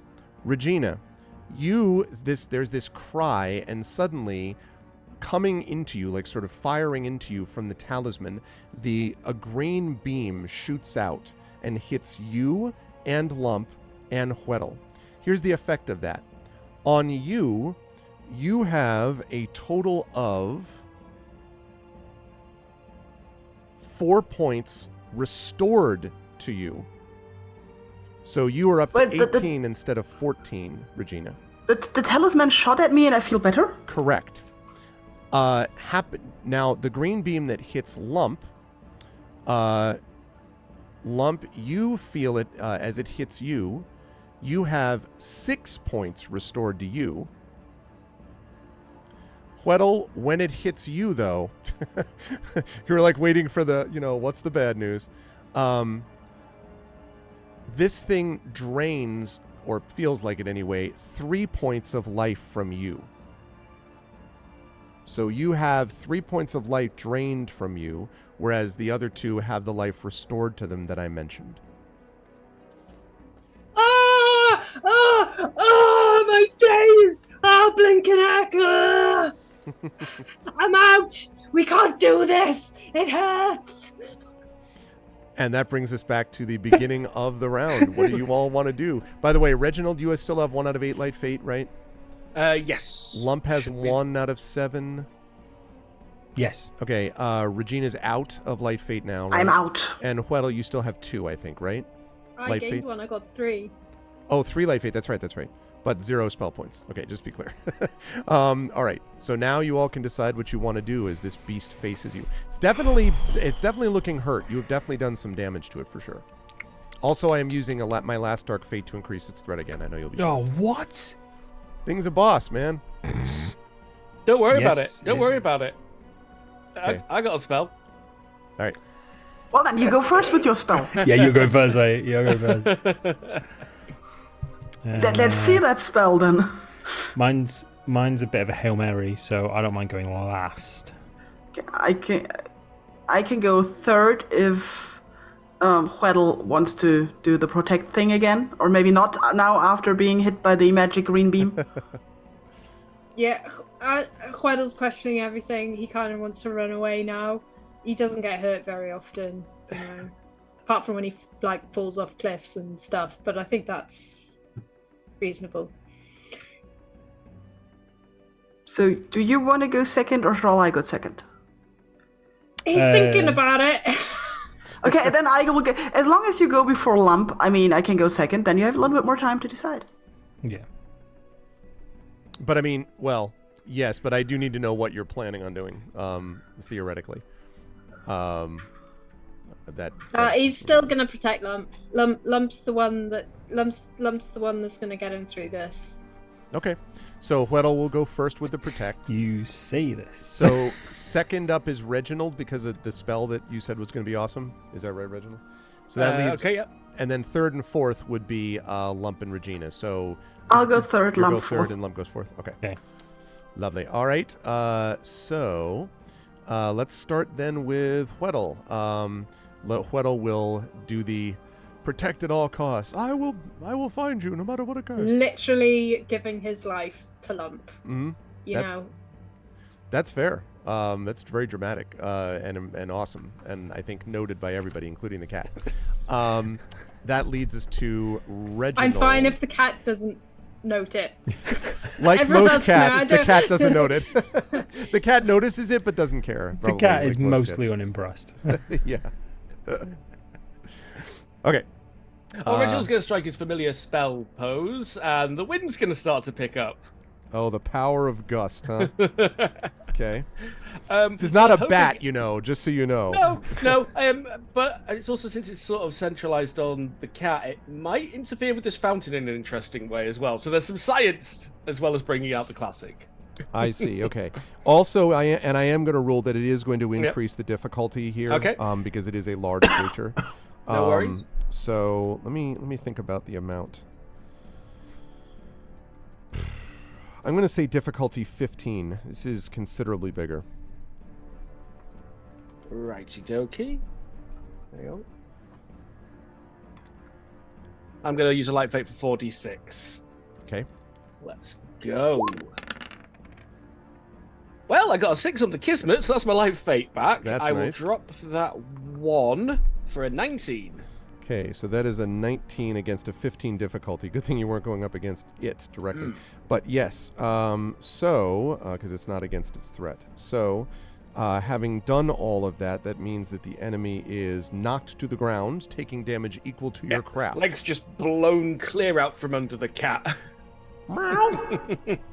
And craft would be 7, so it takes 7 points of damage. Ouch. Okay. Right. Okay. So it takes 7 points of damage. Not cool. Not happy about that. Okay, but now there is going to be this succeeds, but it is not a it is a standard success, not a great success. Correct. So 2 things happen as a consequence of that. The first is you're placed in danger, suffer the full effects of an attack, or target takes half damage.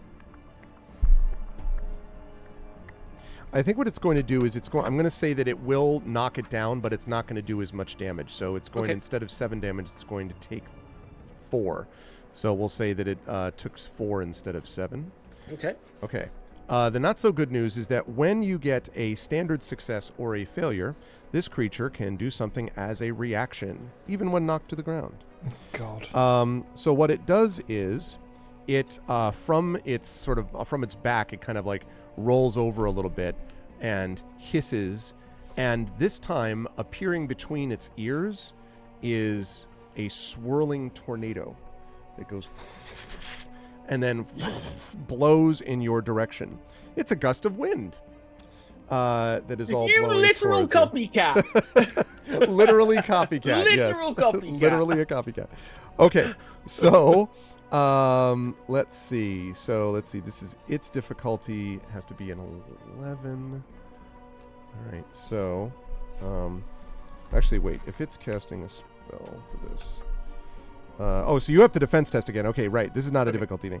So all of you, because this is going to affect all of you, you still are affected by this, Regina, but you wouldn't be knocked prone, but something else might happen, which isn't so great. So we'll talk about that.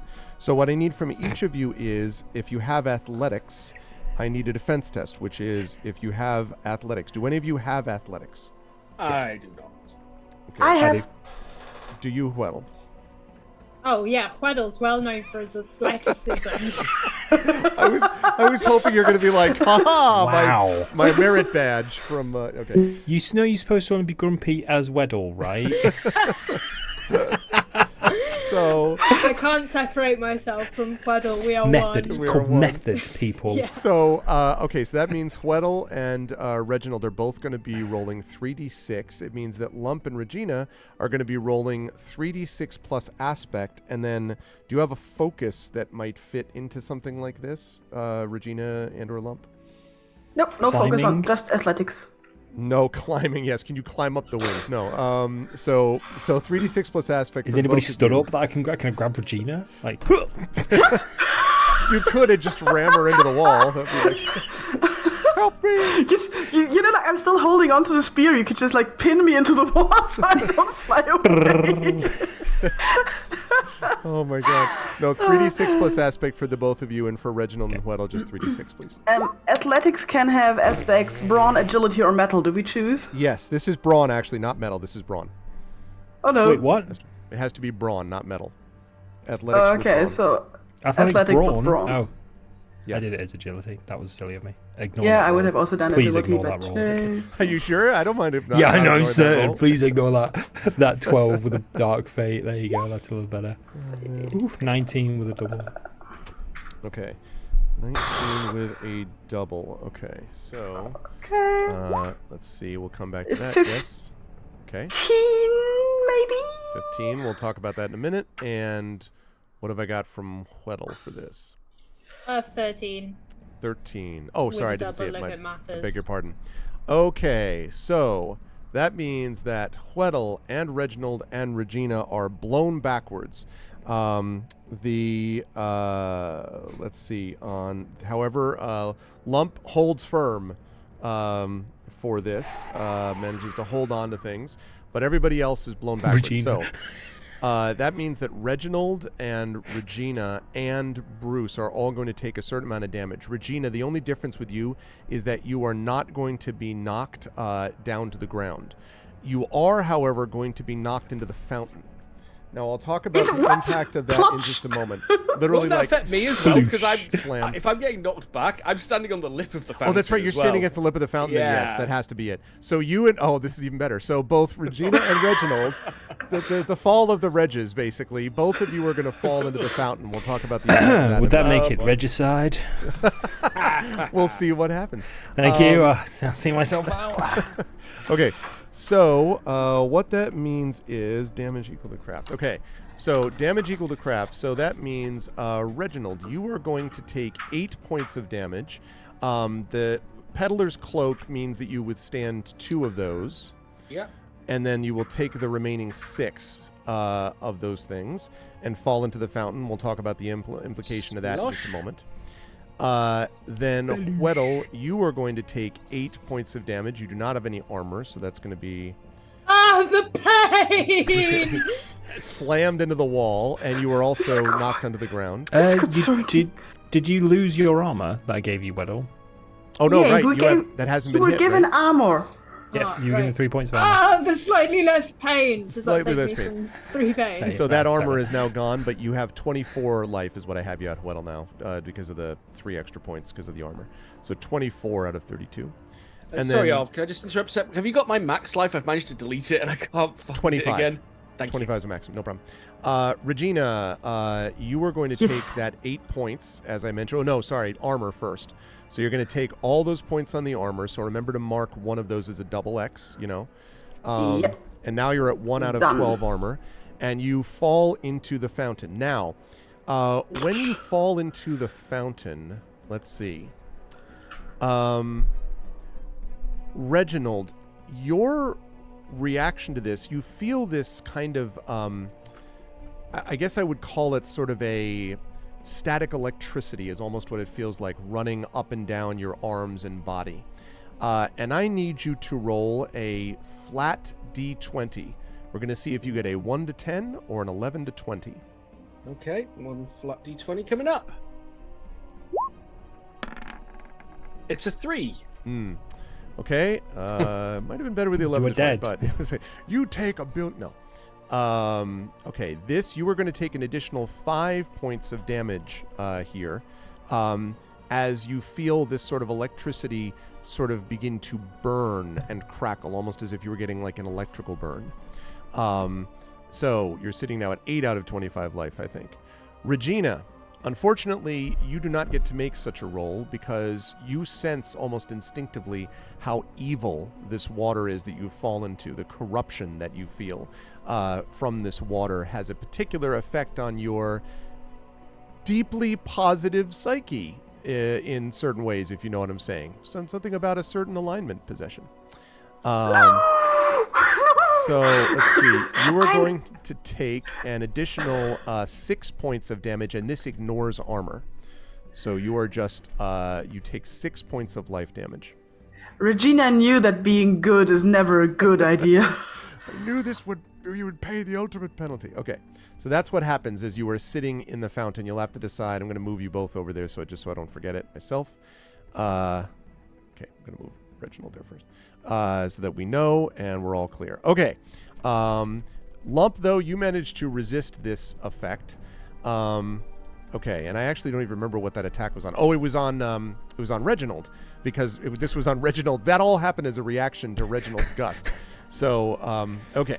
So that was nonetheless, you did, absolutely did some damage to it. No question, Reginald. Okay, and that brings us to Regina now, who was third.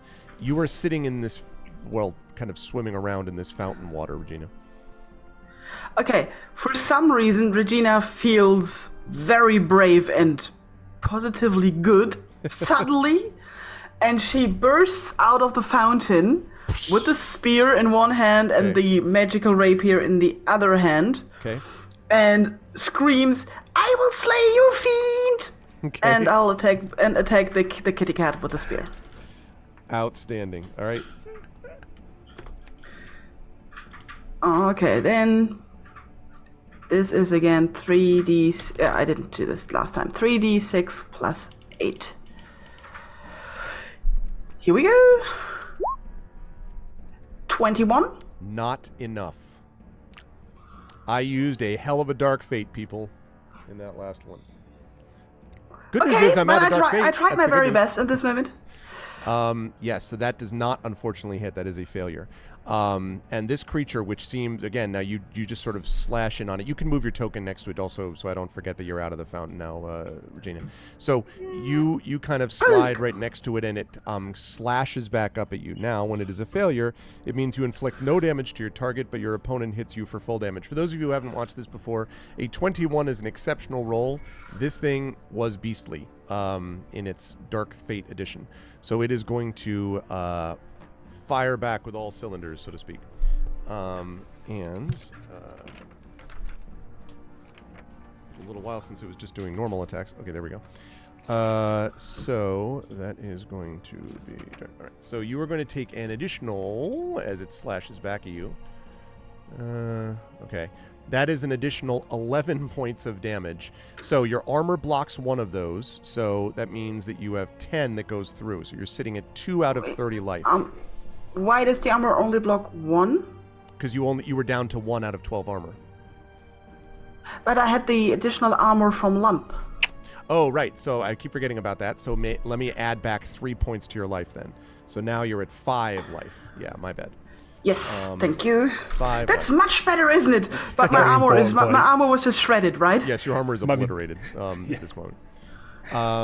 Okay, so that was that on its attack. And that leaves us with Lump. You had a Hail Mary, I think, that you were planning on. This is going to end badly. I was going to use Heedless. And use my Life Fate.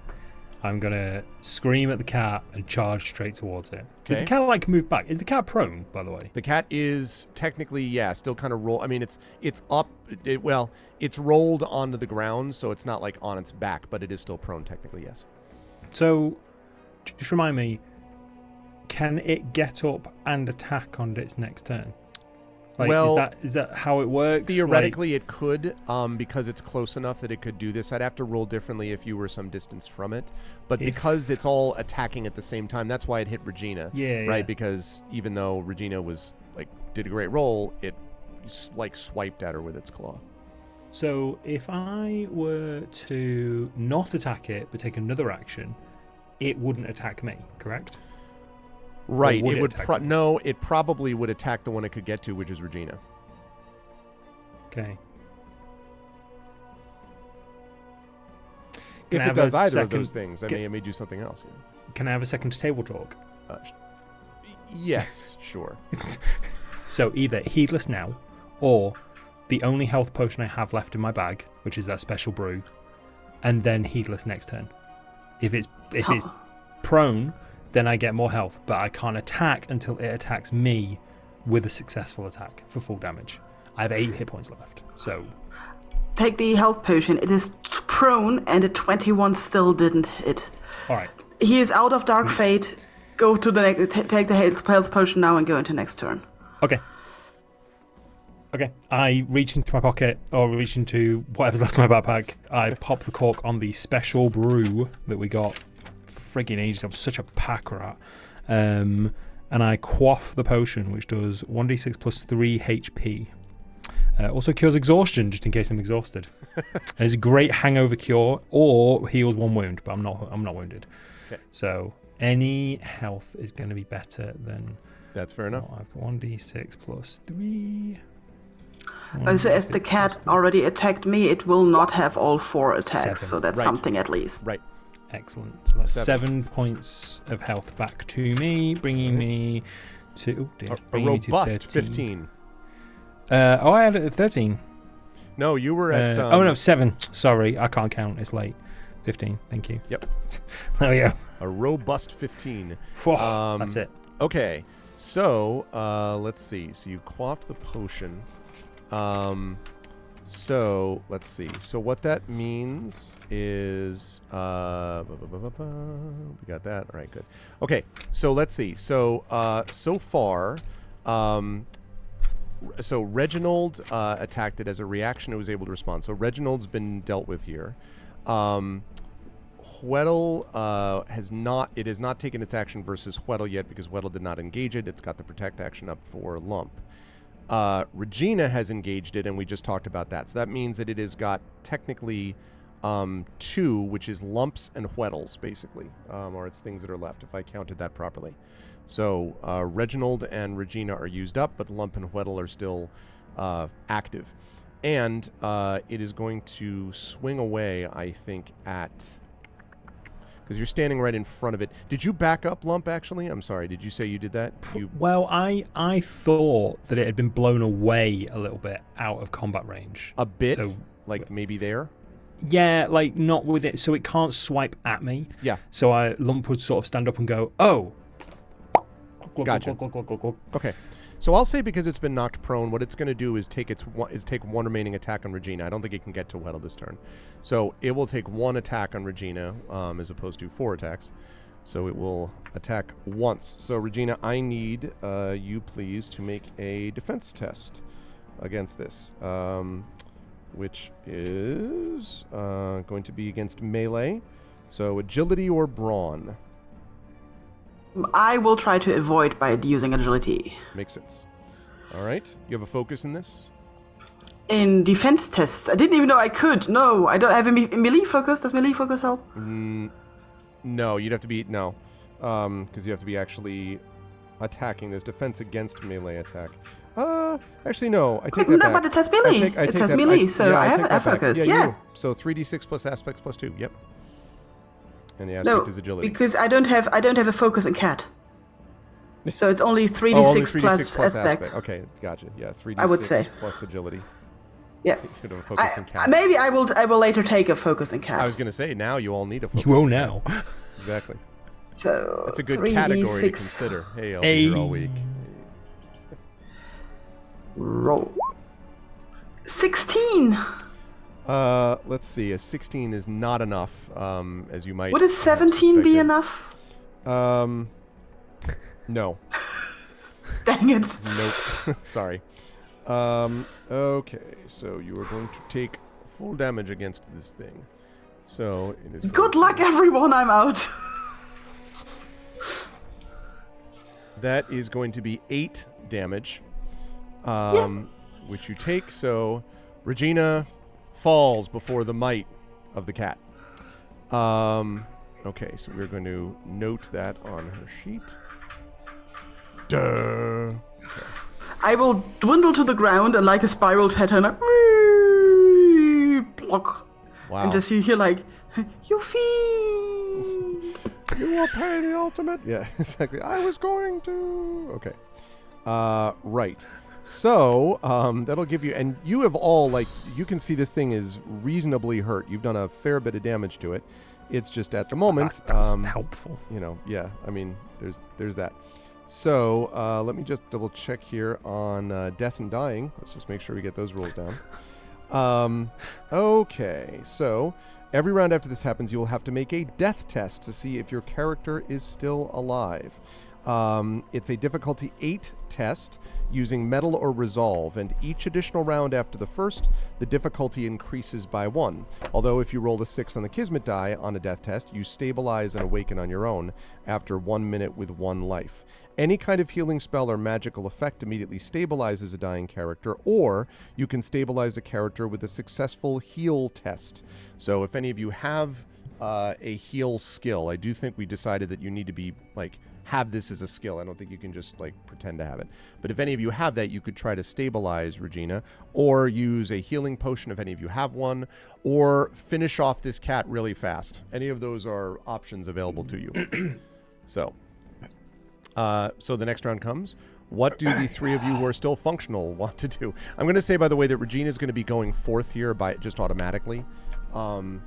because Okay. yeah. So Just info, I just realized that actually this I would have had the +2 just for future relative because I just read up that the weapon actually is part of the defense test, and I do have melee spear, so I would have defended with my spear, and I would have gotten the +2. I see. I'm still down. I would still be you down. would still so, be but, hit, but that's so, good to yeah. know. Okay. Yep. The good news is I don't have any Dark Fate left, so it is not going to have more than its normal threat. So I'm sure it's fine. Okay, so what do the three of you want to do, Reginald, Lump, and Hweddle? Wow, I was going to do my Hweddle- Hail Mary first.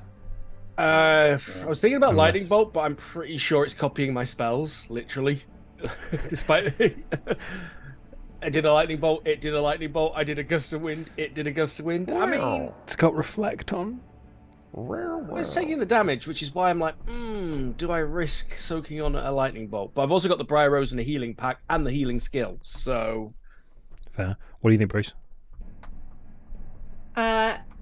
Hweddle is changing the targets of his anger, and he's fed up, and he wants to have his go at this cat now.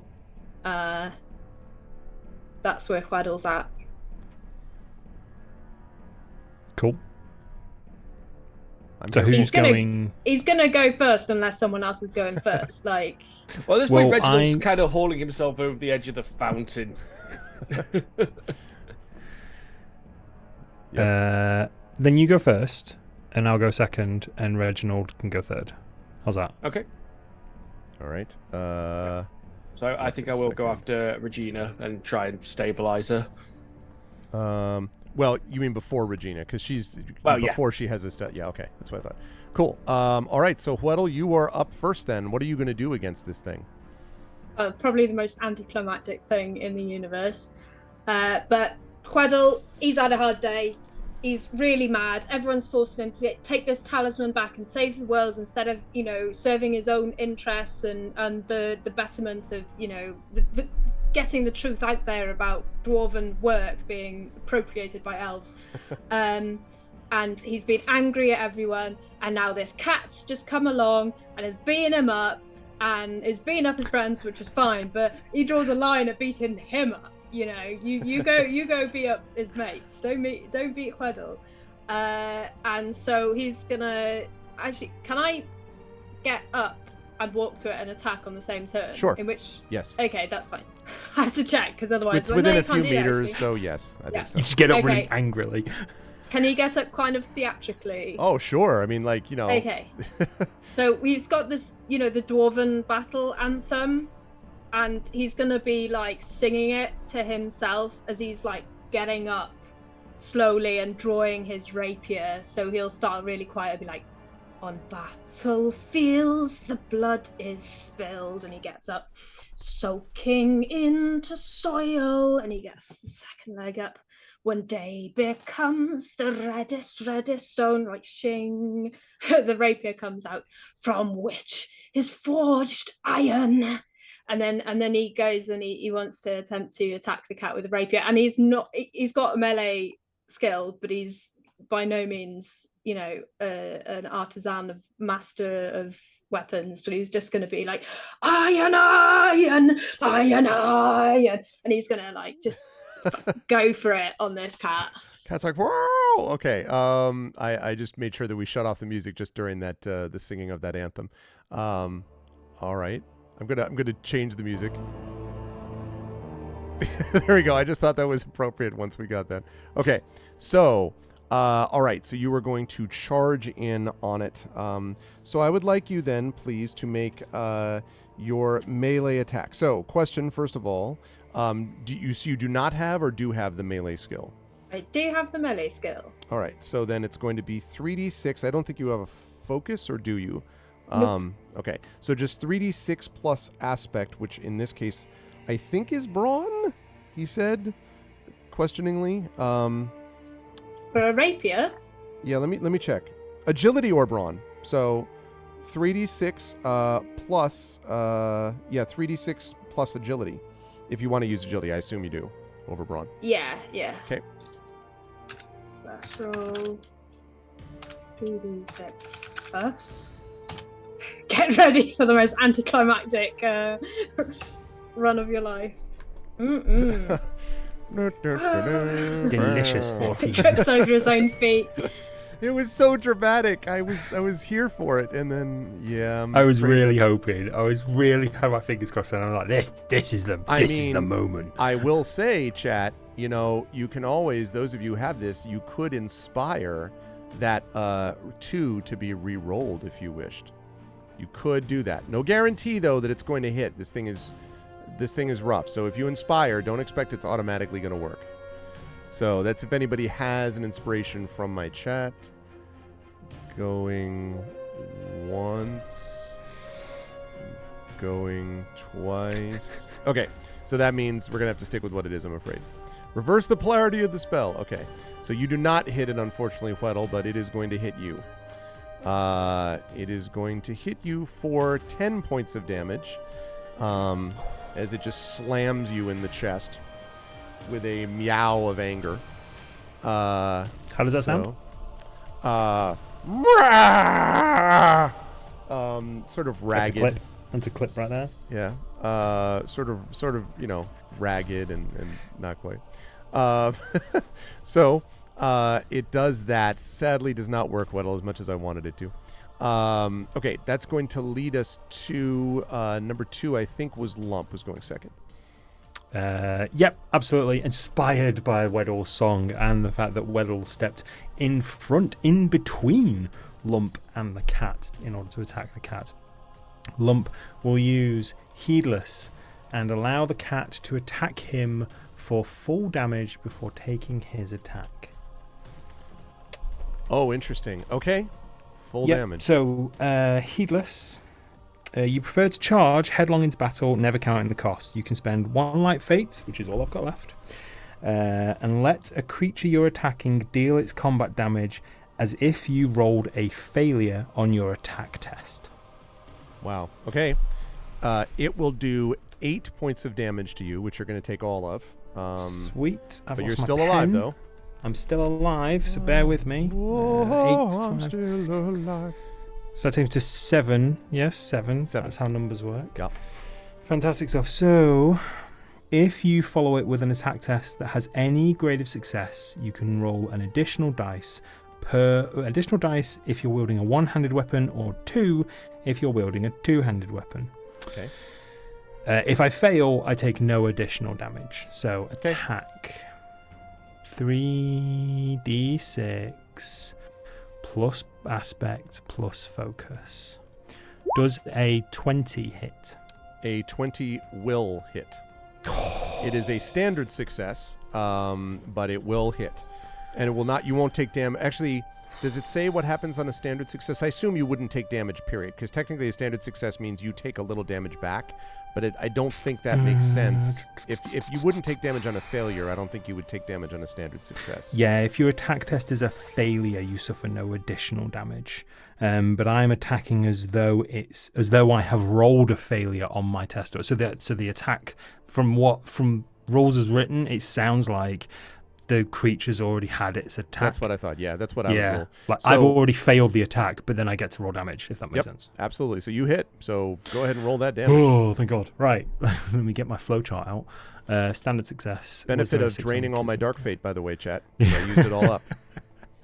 No, 1d6 plus 2 plus 2. And then 1d6. Look at that sweet kitty face about to be punched right in the face by a troll. Right in the face.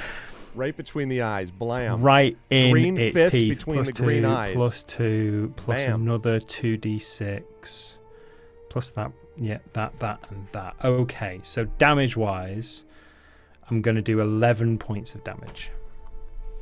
They didn't care. Okay. 11 points of damage. Okay. 11 points of damage. So you punch it in its face, and it goes flying backwards and lands on the ground, and it's you can see like it just sort of lies the ground, and it is motionless. Forager! Right. Let me put a little marker on it. Okay. So it is now officially motionless. let's see. So that's this thing. This. Okay, right. So so you do that. Now that was Lump. You were second. So that leads us to third.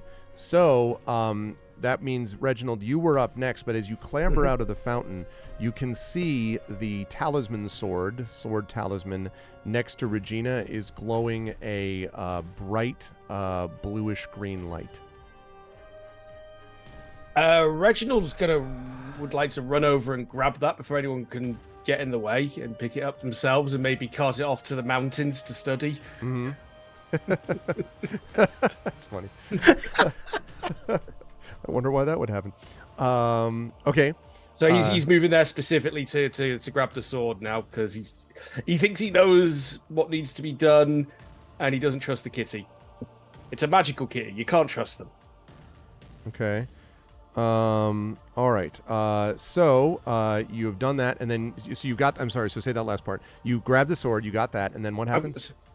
Well, if I could do it in the same action, he'd like to then go over and attempt to behead the cat with I it. think you can do that if you do this all as one sort of still covered motion. in the evil juice. I do need. Let's see. How am I going to do this here? I do need you to make a test for this, though.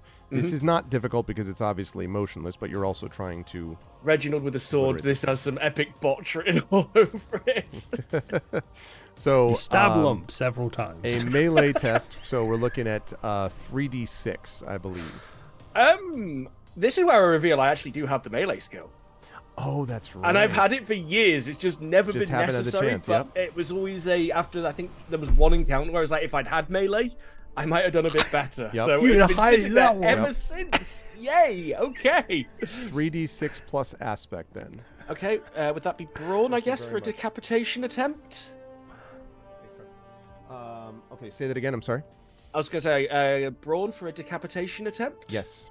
Okay, you can do so that. It's going to be +3, and I'll throw my last light fate in there for the make or break roll. Come on.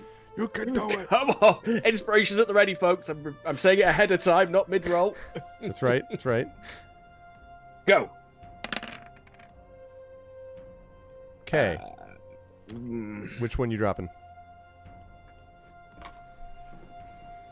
It's going to be 13 at the highest, so I'll drop the 3, because if the 13's... Yeah, I'll drop one of the 3s. So we're looking at a... That works out to a 13, is that right? Yeah. Wait, why are you... I'm sorry, why are you dropping the 3 instead of the... Oh, because the Kismet die was a 2. Well, if I drop the 5, I don't think the 3-3-2 will hit anyway, so I may as well maximize the attempt. Right, I wondered why you weren't dropping the 2, but then I realized that that's you don't drop that. So, so 13. Well, here's the good news for you, which is that a motionless creature is not a particular big threat. If it moved again, that would be another matter. But Reginald, you bring the sword down, and it's there is a sort of there's a feeling as you sort of bring this sword down. There is a kind of shout of both triumph and then a sort of a yowling wail, and there's a bright green glow, sort of an explosion of green light, and all of you are sort of except for Regina, who's not moving, but all the rest of you are all blinded and sort of through this green light. And when you look up again, you see that the music has stopped, for one thing, but also something seems to have changed. Standing in front of you, give me just 1 second while I get this right.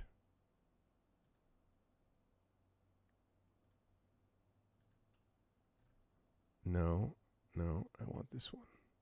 No, I want... Yeah, that's a good one, I think. So standing in front of you is a very tall, like 9 feet tall, I would say, ghostly, ghoulish figure. In fact, it is a ghostly ghoul, is what it looks like. And the other thing you notice, Reginald, is that you're no longer holding a sword. You are now holding a talisman. And the ghoul wordlessly holds out its hand to you. Reginald hands it over. People can move to stop him if they want, but that's his action. Lump picks up Regina. That's it. I'm expecting like a bull rush from Quaddle any second. Nah, Quaddle's just done with all of this. He's already said, "Oh yeah, just take it, just save the world with it. Whatever. Nobody cares about me." She says, "Thank you. You have sacrificed a great deal, and I know that it has hurt some of you more than others." And she casts a look at the figure here of Regina held in the arms of Lump. And she says to you, Reginald, "You are indeed one of my children, though you may not know it." And go ahead, Reginald. Oh, he was gonna question that. It's like, your children. And she says, "I was, or I used to be, the source of night and day in the realm, until the great wizard gave me this." She holds up this talisman. "When I first took the talisman, I became the mother of ghouls, and all ghouls became my children. I could no longer perform my previous role, and so I split the power of day and night in twain. I don't know what happened to the world after. I retired to this chamber, where I and this talisman protect the sepulchre. Some people came and took this thing, did they not?" Reginald's out on his knees at this point in front of her. Not every day you meet the mother of your entire species, but there you go. Mm-hmm. It was stolen by misguided servants of the light, believing it should be destroyed to cleanse the world of darkness, but not realizing that the stronger the light, the greater the shadows, and that things not in balance spiral out of control quickly. So do the mortal races always make the same mistake. They would change what cannot be changed, yet they are so unwilling to change what they could, if they so wished. This is what happens. I think it has affected all of you, even you, one of the dwarvish race. You believe, do you not, that this talisman was made by your people? And she kind of gives you this look that's like, I'm officially looking into your soul look, Weddle. I don't have to believe it. It's just the truth. Perhaps you are right. Let us see. And she passes sort of around you. You feel Lump this sort of deadly chill, as it goes past you. And then she puts the talisman into the fountain, and the water immediately goes clear. Several things happen. First of all, I'm going to mention a couple of things here. I would also like to mention very common dwarven technology for filtering out water, dirty water from the mines before putting it out back into the environment. We're very good at filtering water. So, just because it's doing, water things. I have noted some things in Zoom chat, so please, if some people could check that. And then, having done this, she turns back and she says, "But those who deal with the dead know that the acceleration of the process of life through death is itself an evil. Even more, it is anti-existence itself. and this cannot be allowed. And so she drifts over to Regina, and she puts a ghostly hand on Regina's form. And Regina, you have this image of being kind of drawn. It feels a little bit like being drawn through a tunnel, like you're unconscious, and then you sort of wake up and you feel like this, like you're being like dragged back. And suddenly, but at the very end, you're like rushing towards light, and there's this very weird experience. You all ever had this situation of looking through the wrong end of a telescope? You know, you look from the large end to the small end, and everything looks really small on the other side of it. So Regina has this feeling, except the small gets larger and larger and larger. But right before the end, it slows down, Regina, and just sort of gently, for the last few seconds of this, you are sort of brought, and then your eyes kind of can flicker open. And you are brought back to one life, I will say. And you are sort of looking up. You're being held by Lump. Maybe Lump is the first face that you see. But I would say the second face you see is a large, ghostly ghoul above you. And not the ghoul you know. It's a different Hey, there you are. There's a really good big ghoul watching us. It's okay. Good ghoul. Okay. Are We you... missed an opportunity there to act like she was the only one who could see it. The thought had crossed my mind, I'm not going to lie. Or what? Like, So seeing things. She, the ghoul says, "Are you, Regina, returned to us? Your war has not ended. You have more battles to fight here, I believe." Seriously, like right now? No. Okay. Right now, this battle has concluded. Without me? Oh, okay. I was kept within this form, my true form locked inside the cat that you destroyed. When the talisman Okay. when the talisman was removed, it transformed everything, and I imagine it may have had some small effect on the world above. She asks sort of all of you. I didn't feel anything in particular. Got a nasty headache though, blinking heck. Sepulchre has not been its usual dreary self. Oh yeah, there was bunnies and everything. Bad Yeah. magic. Bunnies That- belong in the forest. Bad magic. That has now changed.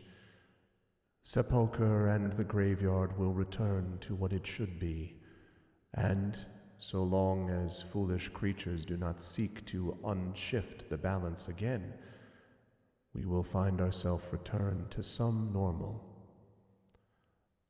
I would give something to each of you, for what you have done has quite possibly saved the entire realm. I wonder, first, what you would ask for, Weddle. Now, let me tell you mechanically what she's offering you. She's giving you a boon, Weddle, and you have one of these options available to you. You don't have to take any of them if you don't want to, but you can do this. You could exchange one existing skill for another. You could swap one of the spells you know for another of the same level. You could remove a curse from any item or from the hero. You could change your class. You could change your ancestry, but not stats. Or you could change your alignment. Remember, this is the mother of ghouls, but also this is a lady of change. So she could do any of those things to you. You don't have to do any of them if you don't want to, but she will give that as an option. I was going to ask for 3 hairs from her fair head, but all right. She gave me 3. Oh yeah, I got to ask for 1, aren't I? Oops. No, it's fine. It's all in a day's work. We're here, you know, adventuring, helping the realm. We don't do it for our own interests. Well, I don't, certainly. I'm just here to help out, that's all. I don't need anything, but thank you. She says, "It appears, Weddle, that your good nature has returned to you.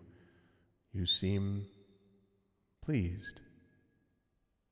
Oh yeah, it never really went away. Just had a bit of a headache, really. It's gone now, though. Thanks.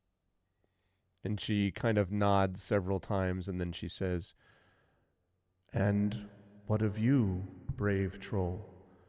It was you who took most of the blows and damage until the end when this one," pointing to you, Regina, "fell fighting this thing. What would you have of me? Is there something you wish could be changed?" And again, you have the same options, Lump. So you could exchange a skill, swap a spell, remove a curse, change class, change ancestry, or change alignment.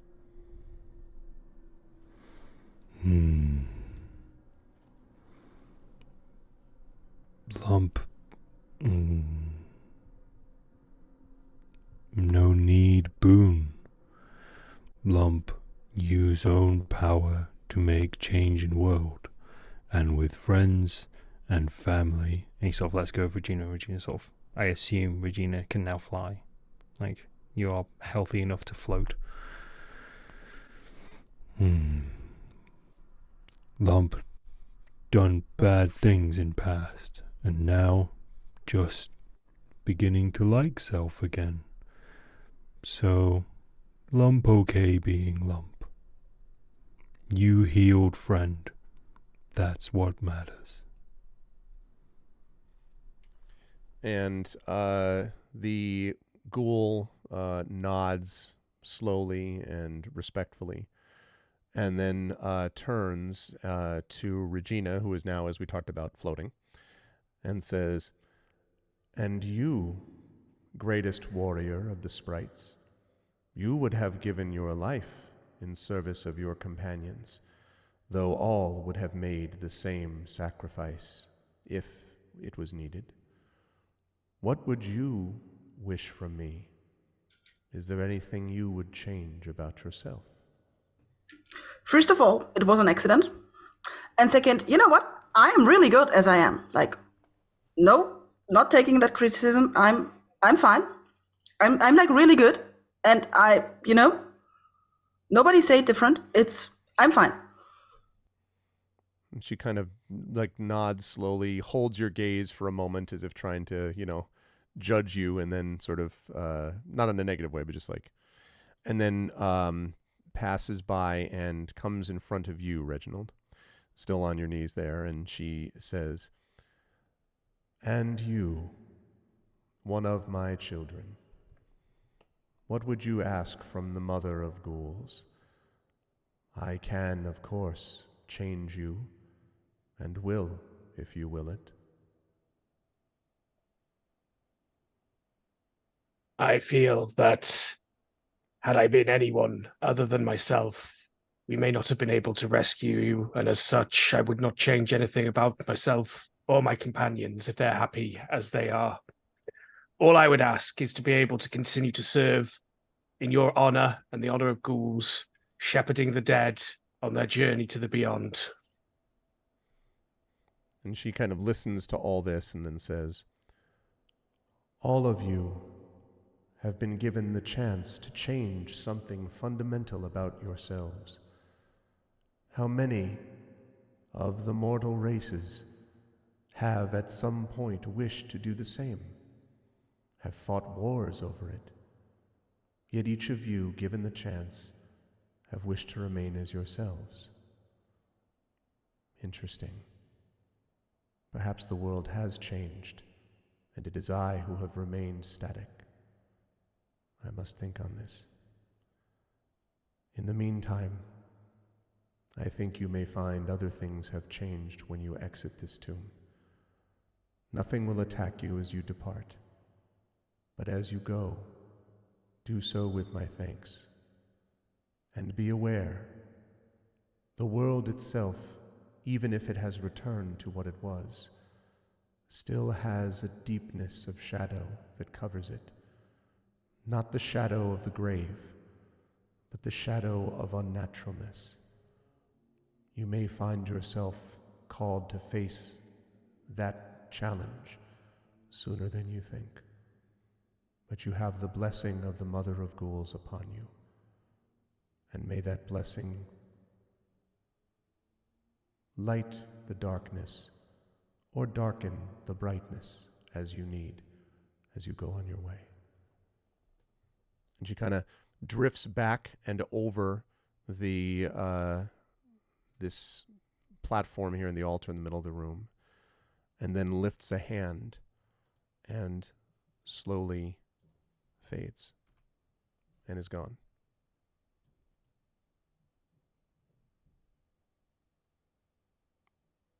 Reginald's gonna stay sort of just kneeling, slightly looking down at the ground. Lump's going to look at Regina and go, "How are you feeling?"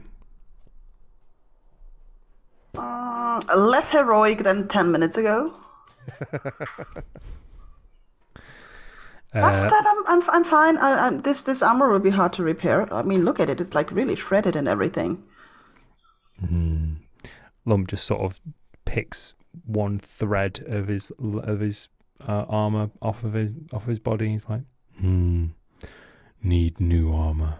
Like takes the remaining chunk of helmet off of him and just clanks it on the floor. That was a pretty good helmet, though. Good helmet. Stopped cat eating head. I wonder if I should get a helmet. That seemed like really nice to have a helmet. Did work. Let's not go throwing away any bits of broken armor now, because I'm quite good at forging iron, so I can help you fix the things. Just don't throw them away. Okay.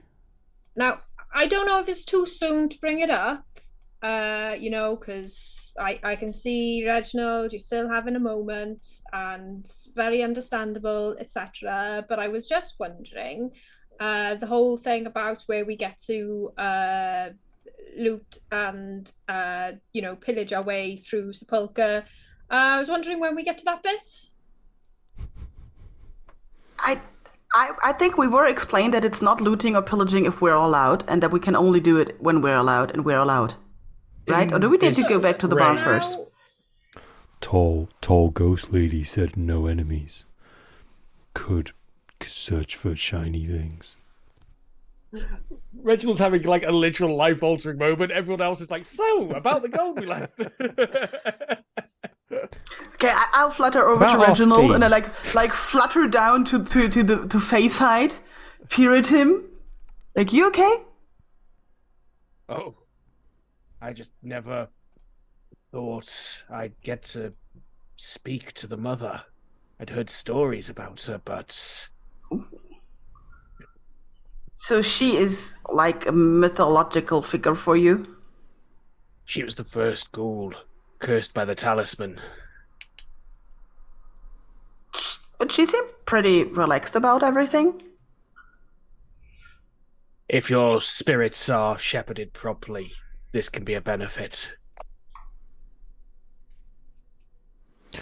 For people born of bad magic, ghouls are all right. And Lump gives Reginald a quick thump on the arm. Reginald explodes into chunks. Sorry. Oh no, I used heedless. Accidentally used heedless. No, 66 plus a million. No, sorry. But I mean, you can be happy because she seemed to be pretty satisfied and everything. It was a huge honor. Just a lot to think about, a lot to take in. So she's like your queen? Well, we don't really work like that. We're more of an anarcho-syndicalist commune where we take turns being the leader. That is actually a really good idea because we do have a queen. Yes, I see. Because we do have a queen, and I can tell you it's not a good idea. Like, really not. They make, like, rules and everything. I like the thing about an anarcho syndicate. I would join that. But I don't want to be a ghoul, I have to admit. Which is not against you. I'm just like, I'm good as I am. You don't have to be a ghoul to be a gravekeeper. Just some of us are good at it. Do I have to be a gravekeeper to join the anarcho syndicate? They do run Sepulchre. Reginald just sort of gestures broadly at the entire universe around us at this point. Huh. So Lump's gonna look down at Reginald. Reginald, are you still on the floor or are you stood up? He's standing up now. He's standing up. Moments passed. The quiet's been disturbed. He was just about to say, do you need time? I don't think there's much more to be gleaned from here at this time, although I would maybe like to visit again in the future, if they will allow me. I think they might make exception for you. Bravest flesh ghost in the world. Flesh ghost. Well, I believe there was mention of allowing people to help themselves on the way out. You've earned it. No. Lum just starts picking up the bits of armor around his feet and the bits of helm. He's like, just happy everyone's here.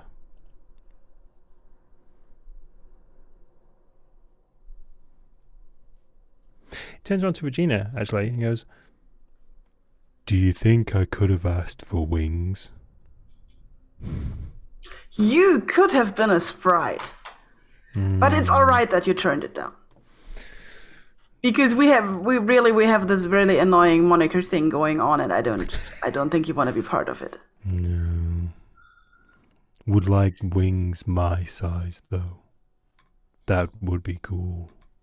You would blow everyone away. Yeah. I would like that. Still picking up bits of his armor, just making sure. He goes over to Weddle and asks, you okay now? So Regina has two black eyes and everything, yeah, I'm fine. Weddle, sorry. Honestly, I feel so achy. Gosh, I don't know. I don't even know if I could walk out of here. I'm in so much pain. It's really awful. Will you carry me?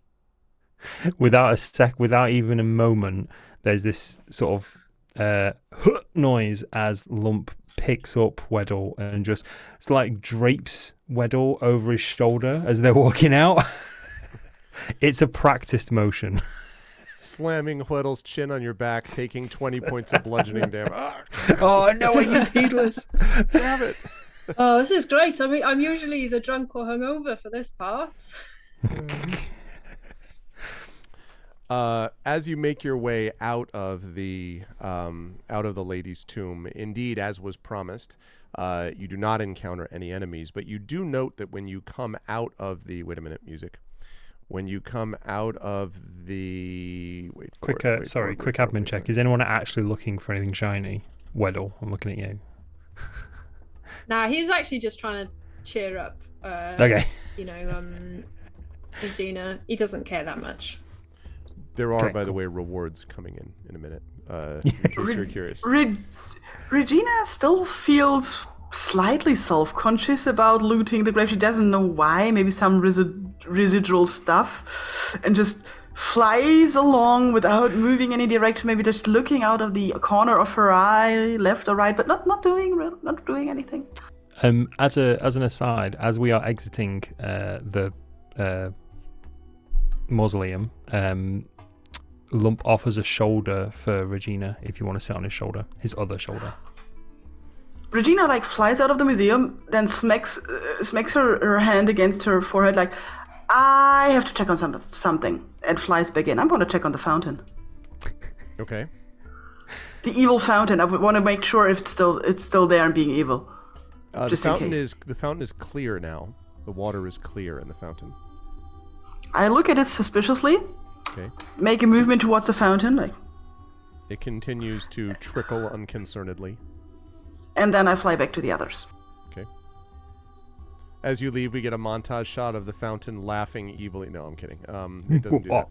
So when you get out of the mausoleum, you can see things feel, you're just like, man, this place is dark and evil and dreary, exactly as it's supposed to be. You can actually see that many of the corpse collectors have begun setting things aright. There are no other happy rabbits and, things around there. A lot of ghouls who, are resetting traps and things like that.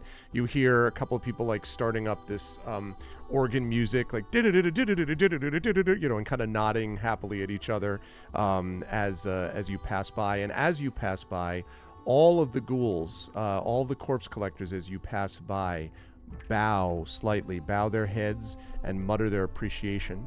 And when you get close to the White Cat Public House, where the caretaker was, the one in charge, you see there is a line. I would ask chat to think here about either Return of the King, people coming up at the top of Minas Tirith after the ring has been destroyed with Aragorn and company, Aragorn is king and all that, or alternately Star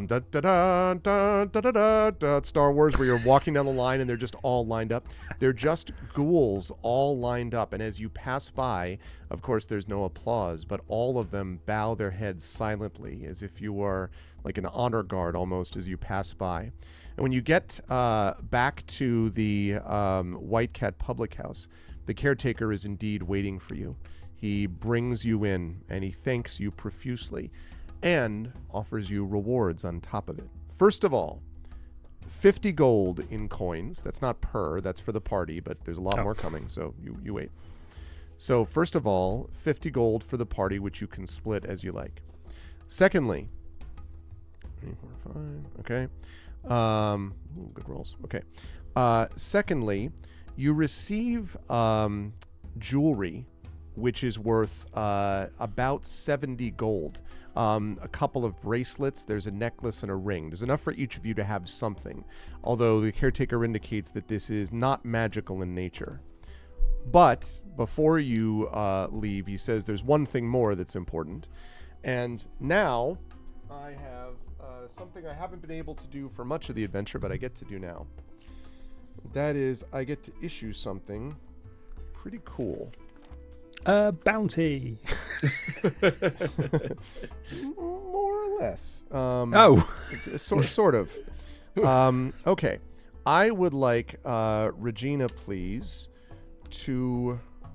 I'm going to ask you to roll something, but hold on a second. Let me...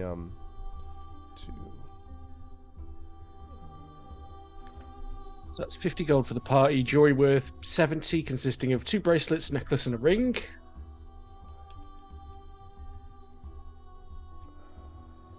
Almost have it. 5. Mystery roll. 6. 7. Carry the 1. Yeah, it's 7. Okay, so I would like you to roll a 8-sided die for me, please, Regina. 1d8. Okay, one moment. 1d8 incoming.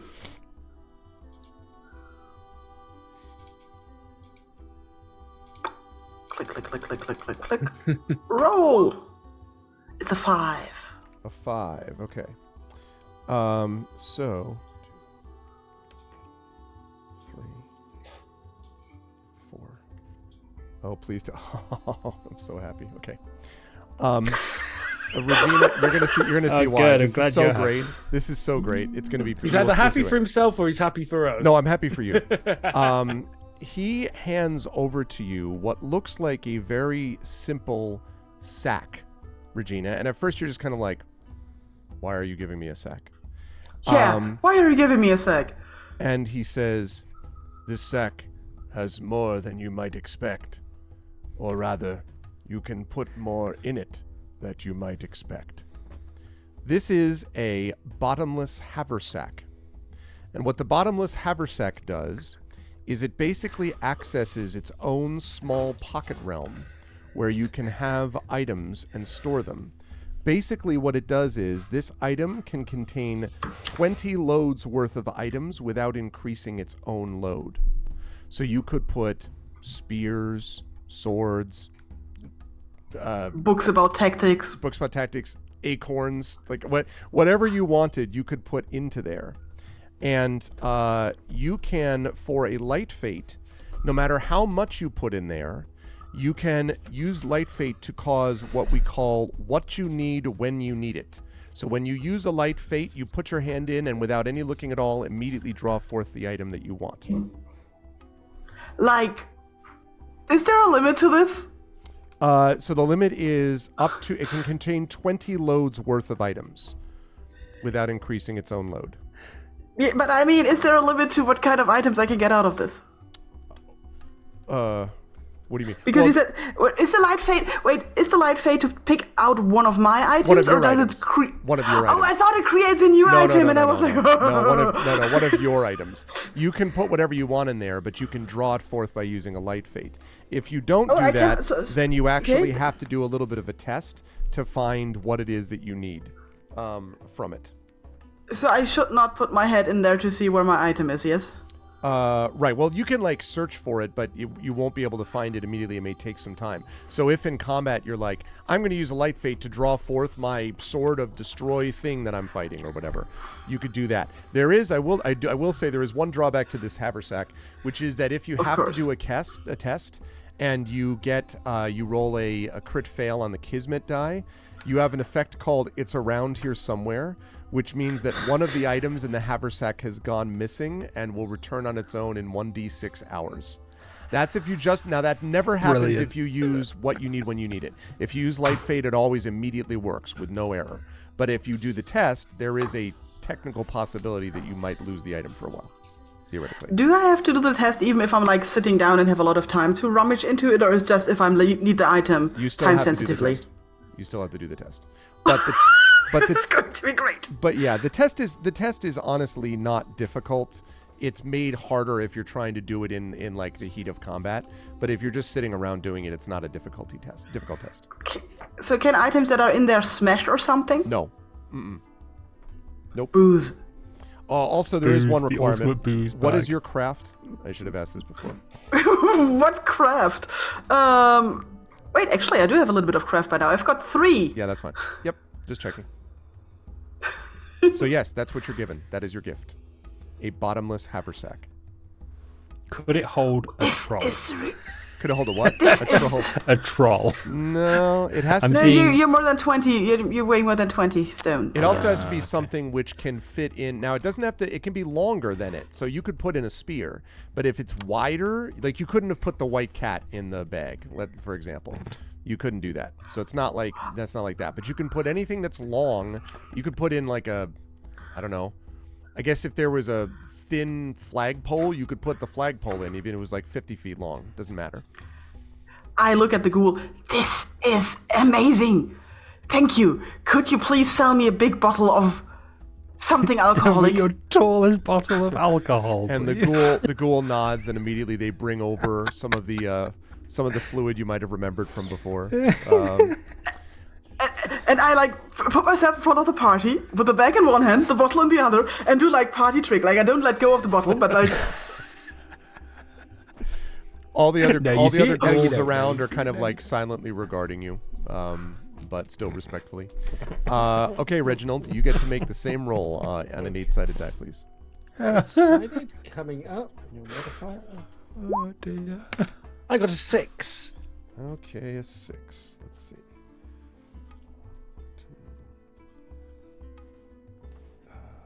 I can't wait to see what comes up next.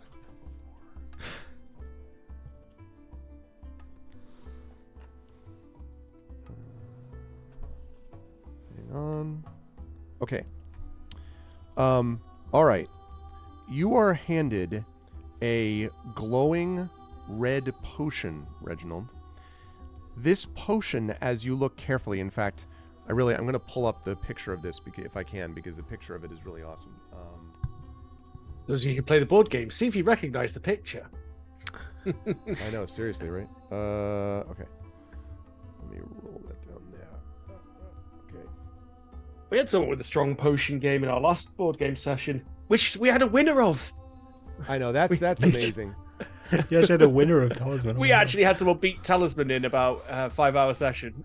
Wow. That's good stuff. Okay. Nope, too far down. Sorry, I have to find this thing. Okay, here we go. Good. So, all right, let me studio mode this so I can show this picture. Yep. Okay. Yep. There it is. Okay. So the caretaker hands you this glowing red potion, and I'm going to show it on stream right now. And as you look, you can see why it's glowing, Reginald, because inside is a phoenix. It's literally a glowing phoenix inside it. And you've been given here an extraordinarily rare potion called a phoenix potion. It's brewed from a mixture of dragon blood and phoenix feathers and star essence and other rare materials. This potion has the power to restore the dead. And what this does is when the potion is poured into a body that has been dead for less than 24 hours, the body and everything on it is completely consumed in fire and reduced to ashes. On the next sunrise, the dead character returns to the living, rising out of the pile of ashes fully healed of all injuries, diseases, and poisons. And the caretaker says, "I would not give this to just anyone. But you, better than most, know the value of life and death. Use it wisely. I sense you will need it, or may need it soon." Would be a powerful asset for helping to maintain the balance. If I need to put a finger on the scales, thank you. I appreciate this. And he nods. Yeah, extraordinarily rare potion, Reginald. Like, you've heard of them, but you've never actually seen them. So this is pretty, good. I should point out, just in case anyone's curious, please do not do this to a character who's died and still has all their stuff on them, including the haversack of whatever, because that would destroy everything. So just... I'm glad you mentioned that, because that would have completely not occurred to me, that little thing about catching fire when you use it. You walk out buck naked and with absolutely nothing. You're like, I feel good. Where's all my stuff? You're like, well, So, about that. Funny story. Okay. Phoenix Rebirth does remove curses, for sure. It absolutely removes all curses, actually, Leslie. It's pretty powerful. Okay. So, there is that. Your turn, Lump. Oh, excuse me. Sorry. What would you want me to roll? D8? Yes, D8, please. D8. It's a 4. Okay. Wings! Wings. I'll take magic knuckles at this point. Something to help punch ghosts. Ah. Oh, man. How good is this? Okay. You are handed something, which is, it looks essentially like a golden helmet, Lump. It's a golden helmet, and it has wings down each side of the helmet in front. It does not help you fly. I don't want to get you... I was going to say. No, it doesn't do that. The caretaker troll. explains that this is a Myrmidon helmet. And that, Hweddle, you are familiar with because the original Myrmidon helmets were created by the dwarves, the prototypes anyway. But the method of making this armor has spread since then. Myrmidon helmets grant magical, physical, and psychic armor, making them more resistant to most forms of attack. And in fact, it says that minions and henchmen given this armor are sometimes so grateful that they're eager to go into battle on behalf of their benefactors. Basically, don't get high on your own supply, okay? It's a helmet. It's not an invulnerability screen. The benefit of this is that you gain an additional 3 armor points against physical damage and 3 points against psychic damage. And if that armor is destroyed, it can be reset with a short rest. So what happened in you the last fight, that helmet would not have been destroyed. It would have just been out of action until you had a short rest. Excellent. Very nice, shiny helmet. Thank you. And the caretaker nods. It also fits, by the way, and when you first see it, Lump, it looks too small, but when you put it on, somehow it grows to exactly the right size for your head. Yep. And then it crushes your temples and takes over. No, it doesn't do that. Okay. Last but certainly not least, Hweddle. 1d8 for me, please. Yeah, and I just wanted to put it out there that he is not at all annoyed about the whole, oh, look, we took a dwarven invention and we're just, going and, running with it and not giving any credit where it's due, and he's not at all annoyed. He's completely happy and fine. He does. Well, in fairness, the caretaker does make clear this was the province of the dwarves. Just so you know, does make very clear the dwarves did Okay. this. They didn't just. He didn't bury the lead. I mean, he said that very clearly. Okay, 6 is that, or is that a 2? 2. Ah, interesting. I don't find it sound of interesting. Considering other things that have been interesting in the past. You gain the he crown hands of you- madness. Yeah, exactly. No, he hands you a piece of shining, glittering, actually, crystal. And he explains to you that this crystal was once a piece of an ancient and powerful storehouse of magical power. It still has some of the power of the crystal spire near Greymist from which it was splintered. Here are the benefits of all of this, Bruce. First of all, actually, before I go any further, what's your craft? Need to make sure that you can handle this. 6. Yeah, that's what I thought. No problems. Okay. So, first of all, you gain an additional 2 spell points. Secondly, you can improve the results of any one test using wits or insight by 1 step. So you can turn a failure to success, a success to a great success, and so on. However, when you use this ability, the crystal will shatter. Just wearing it for the 2 spell points is, as long as you have it on your person, you'll just always have 2 extra spell points. But you know, if you're fighting a big bad and it's either like this or the party dies, not so bad to turn a failure into a success, or a success into a great success, or great into extraordinary. It's a portable Hail Mary, though. Ah, very cool. Thank you. Thank you. Yeah, I appreciate the thoughtfulness of this gift, considering that I keep running out of spell points. The caretaker, after having given you your rewards and boons, says, "You'll always be welcome in Sepulchre, both in life and in death." And so he kind of waits and, and everyone seems to sort of nod like that's the nice thing to say, like, may the road rise ever to meet you, or, we'll see you in life or death. And he says, "I have heard rumors of darkness in the city, a darkness that should not be. And since you are from there, you may wish to return. But that, of course, is your decision to make. Whatever decision you do make, though, there is one last thing that awaits you outside." And he falls silent, and the ghouls kind of make their line up to the door of the inn. I think we're all just looking at Reginald. Reginald needs to be the one to go out these days. Yeah, we're all staring at Reginald. All right, yeah, okay. Reginald's gonna go and open the door. The door opens, and down the line of ghouls, you can see very far into the distance, actually, because the ghouls have all literally just like lined up and around. You see on the far horizon this small ghostly form, which is getting larger and larger and larger as it comes towards you. And as you sort of focus in on it, you are familiar with this thing. It is not the first 4-legged creature that you've seen today, Reginald, but it's the one that you probably, if you were being truly honest, would care about the most. And as Boots takes one ghostly leap into the arms of Reginald, we are going to bring our session and the lady's tomb to a close.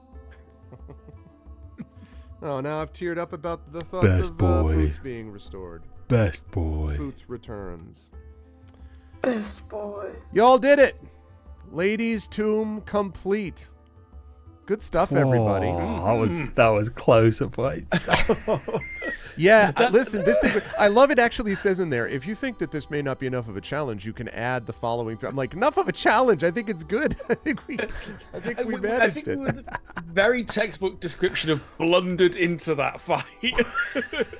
Yeah, that was, and you kind of had to first try it in a way. I mean, like from one point of view, right? That was difficult in dealing with that. And of course, the thing that made it one thing that really helped was the fact that you were hitting it with some things, but of course it had this ability to do things like attack 4 times, react by shooting a spell back at you, which it did on several occasions. Yeah, and stuff so like was that actually reflecting my spells? Was it like a reflectability or it mirror? has the ability to use basic nature spells, but only a certain number, and it would respond with what you did to it, basically. Okay. Yeah. So I was sort of, if any of you had like an intermediate, like I'm going to hit it with fireball, and somebody like, oh no, because like it would then fire back, but it only had the ability to do basic ones. But I was like, I'll take a little bit of moment to admit that it was slightly satisfying to be like, how about you have a gust of wind? I've been waiting for that for about 7 months, just so you know. It felt like you relished that. But no, you all did a wonderful job. This was great, and this has set us up for the final adventure in Talisman Adventures for this campaign chat, which is going to be starting in our next session, and that which will be next month, and that's called the Nightmare Invasion, and it returns the party to the city from whence many of them came. And of course and I was actually curious to see if anyone was going to take that that offer that the Mother of Ghouls made. I didn't know if anyone was going to take it or not. I could see elements, and I'll be curious as I go through what the players tell me. So I will start with Bruce in the bottom. Great stuff out of Huedel. I love the way, I know you said you were kind of relieved that you weren't going to have to necessarily be constantly angry all the time, but I love how there was a consistency all that time about the one thing you could admit is that you still had a deep abiding respect for, Lump because of your connection, regardless of how you felt about other stuff. And then when you got angry at the cat, just because you're evil doesn't mean you're not going to get angry at other things that are also evil. In fact, you might be just as pissed off because you're like, hey, stop hitting me. So I thought all of that, was logical. And then, of course, your alignment was restored with the restoration of the talisman. But it also meant, of course, that, you're still, your quest to prove that talismans are dormant manufacture continues. Nonetheless, though, there were, I thought, a lot of good things that came out of Huedel this time. And that protect was really clutch, because otherwise, without that protect on 2 occasions, Lump would have gone down earlier. And if you had Lump out early on, and then Regina goes down later, I don't know that Reginald and Huedel hold up themselves against the freaking, mega fury attack of the freaking cat. So it was good stuff all the way around. How did you, and now you have an awesome crystal piece too, by the way. How did you feel about today's session, Bruce? Where will the fine folks find you next? Yeah, honestly, I was a bit worried about today's session going into it with 0 spell points as someone who demonstrate, like, there's a good reason that Huedel doesn't often, like, get out his rapier and start, like, trying to melee things. It's really not his strength at all. So, yeah, I really glad that someone mentioned, remember that you can do other actions in combat, like the restore, and I went and looked and I was like, oh look, there's a protect action that I've never read about before. I'm going to just constantly do that one. I thought it was really fun that Huedel had that moment where he was just like, all right, I've been pissed off for ages. Oh, that was the best. You've taken hit points from me. Yep. That's it.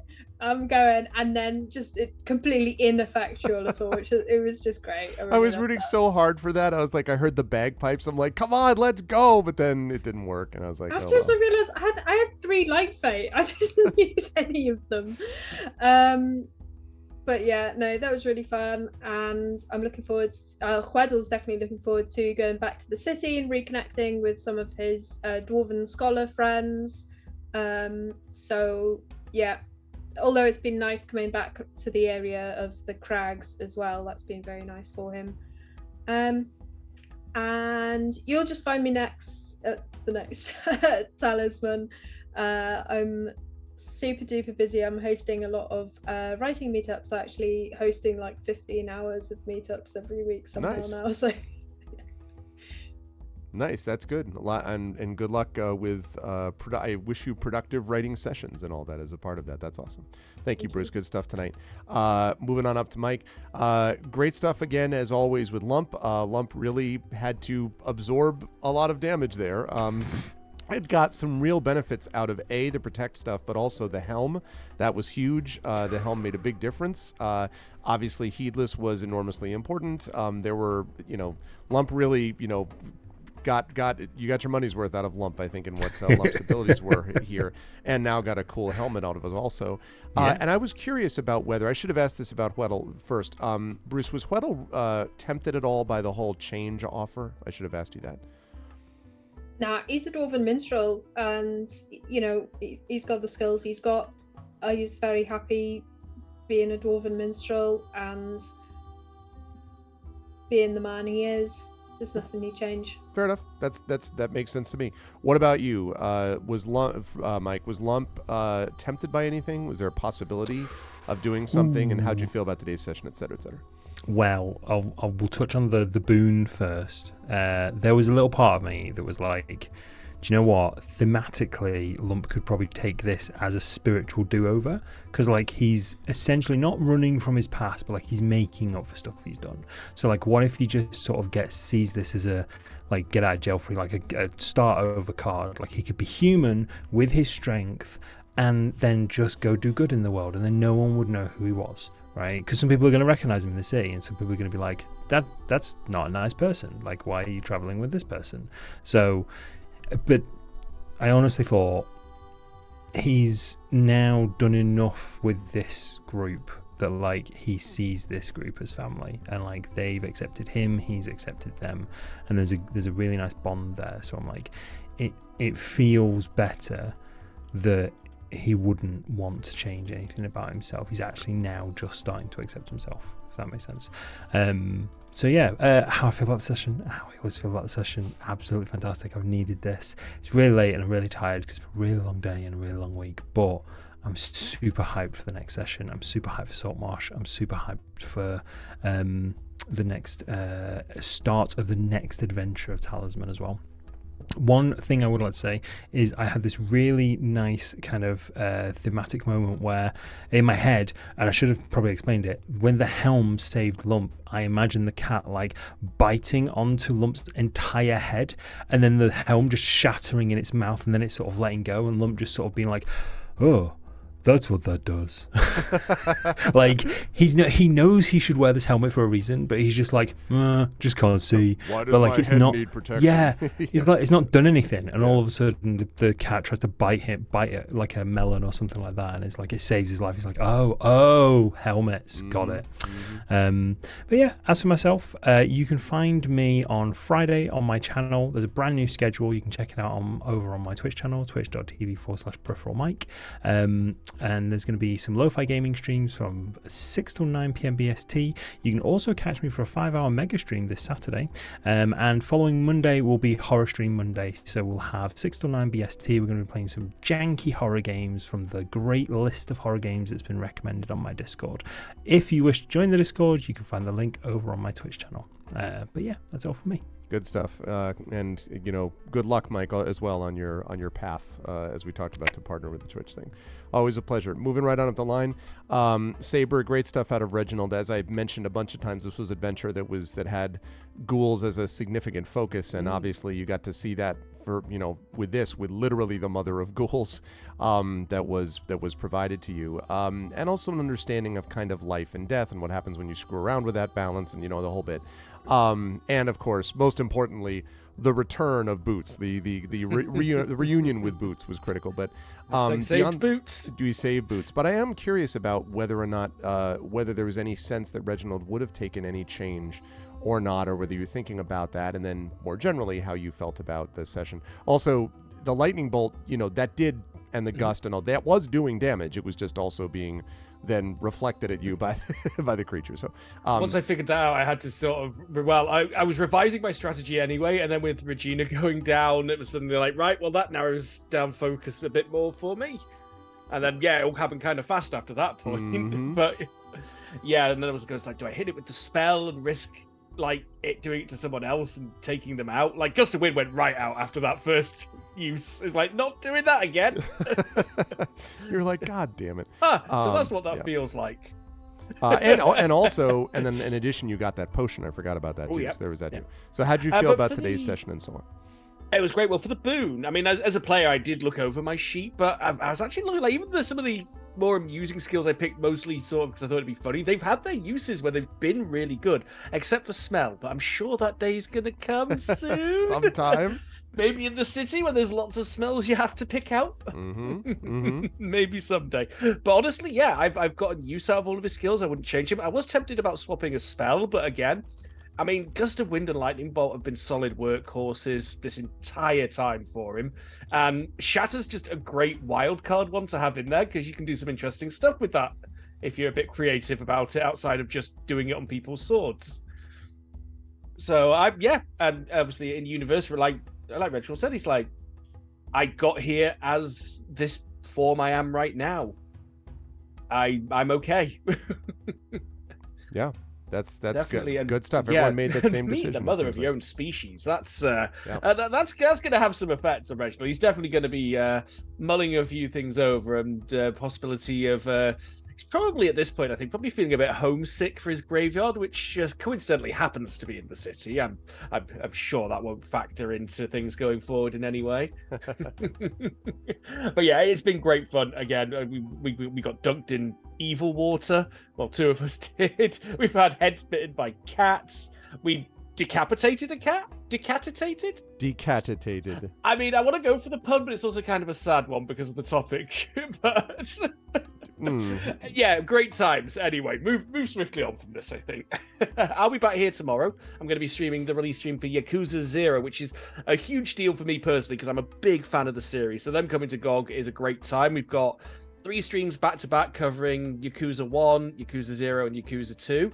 So solid evening of entertainment for you, because these games have to be seen to be believed. It's a blend of utterly serious crime drama and then things like go-kart racing, Scalextric style racing, slot cars, playing Super Outrun, Super Hang-On, classic Sega games. Sexy Beetle wrestling is a thing in one of the games. Competitive urinals. It's just yes. all these and more you will encounter in at least one of the games. It's basically Japan in a game is basically the way I imagine it. It's just like Japan the game. But that's pretty cool. So you should definitely check that out. Saber's a good streamer, as I've said many times. Thank you, Saber, again for Mubat Dashboard and for excellent play today. And last but certainly not least, Pyron, Regina obviously had a quite eventful time as well. Also got dunked. Also had to deal with a cat. Also ended up being thrown into unconscious territory and then was pulled back by the Mother of Ghouls. Then had to look at the Mother of Ghouls and was like, what the heck is this? Then got this awesome sack of holding, essentially, as well. So a lot of stuff happened, it feels like to me, for Regina today in multiple ways. And indeed, the fountain was now clear and I'm sure is totally preserved forever now. How did you feel about, and same question to you as well, about whether you thought about changing anything or not. How'd you feel about today's session and where will the fine folks find you again? There was a moment where I was looking at Regina's skill list and thought of, should I swap one out? But then I thought, like, maybe even if I wanted to change something, I don't think Regina would want to change something about herself. And in the end, it's kind of her decision. And so I'm still staring at this very weird skill list that just comes from the ancestry, the background, and everything in between. And I thought, yeah, well, that's her. Let her just be her. And I like the session, and of course, if Regina is gonna tell somebody about it, what they did this weekend, it will be like, we killed a cat to get our dead dog back, and basically, and with no further explanation. Yep. But she also learned stuff with this. For example, she learned like what it feels like to be a hero, because she had this alignment change there in between. She also, together with Lamb, learned what a helmet is for. That is also really good. So I think it was a very educational adventure for Regina, all overall. And me, I don't know. I mean, we're gonna see me back for the next Ghost of Saltmarsh, of course. Sometimes I'm in multiplayer streams on Saber's channel on Saturdays. Although we did a multiplayer stream on Sunday on GOG as well when we did Stellaris Co-op, which was quite fun.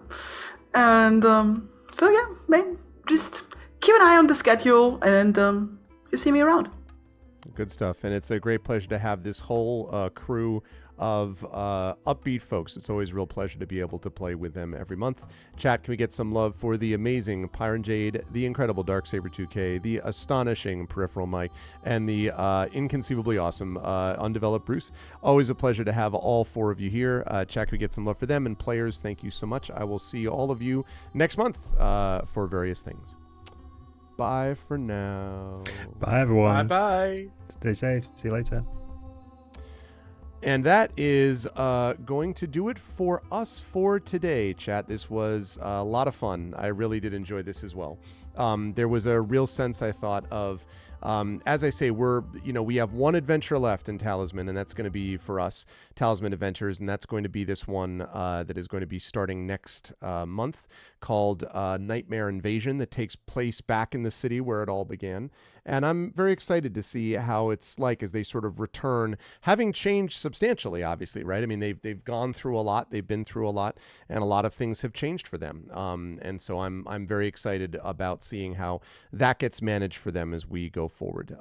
It was great to see them play this tonight, though, and to do this fight against the power of this white cat, which was no joke. I was thinking about this as we were going through it, that like it very easily could have been a situation where they could have found themselves in even a tougher situation, but I think they handled it. They managed it pretty well, and we ended up where we ended up. So they survived, they defeated it, and of course, Boots returned. So I feel like it was successful in that regard.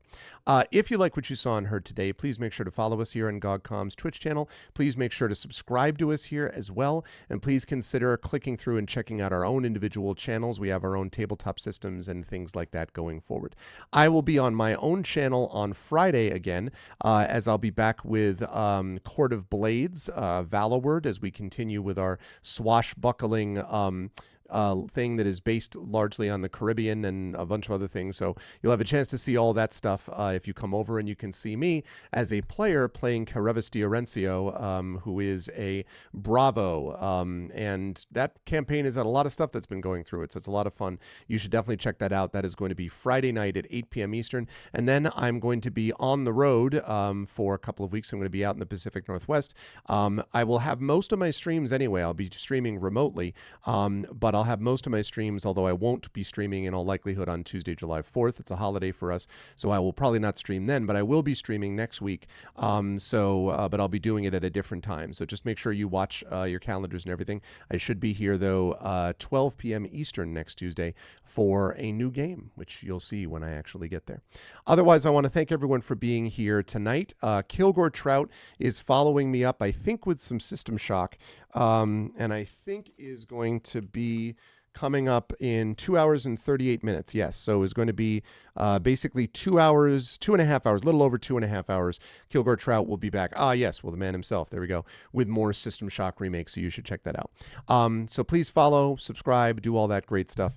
And otherwise, I will see you on, make sure you stop back for Kilgore Trout. And otherwise, I'll be on my own channel, as I say, Friday evening with some more tabletop play, more Talisman adventures, of course, to come.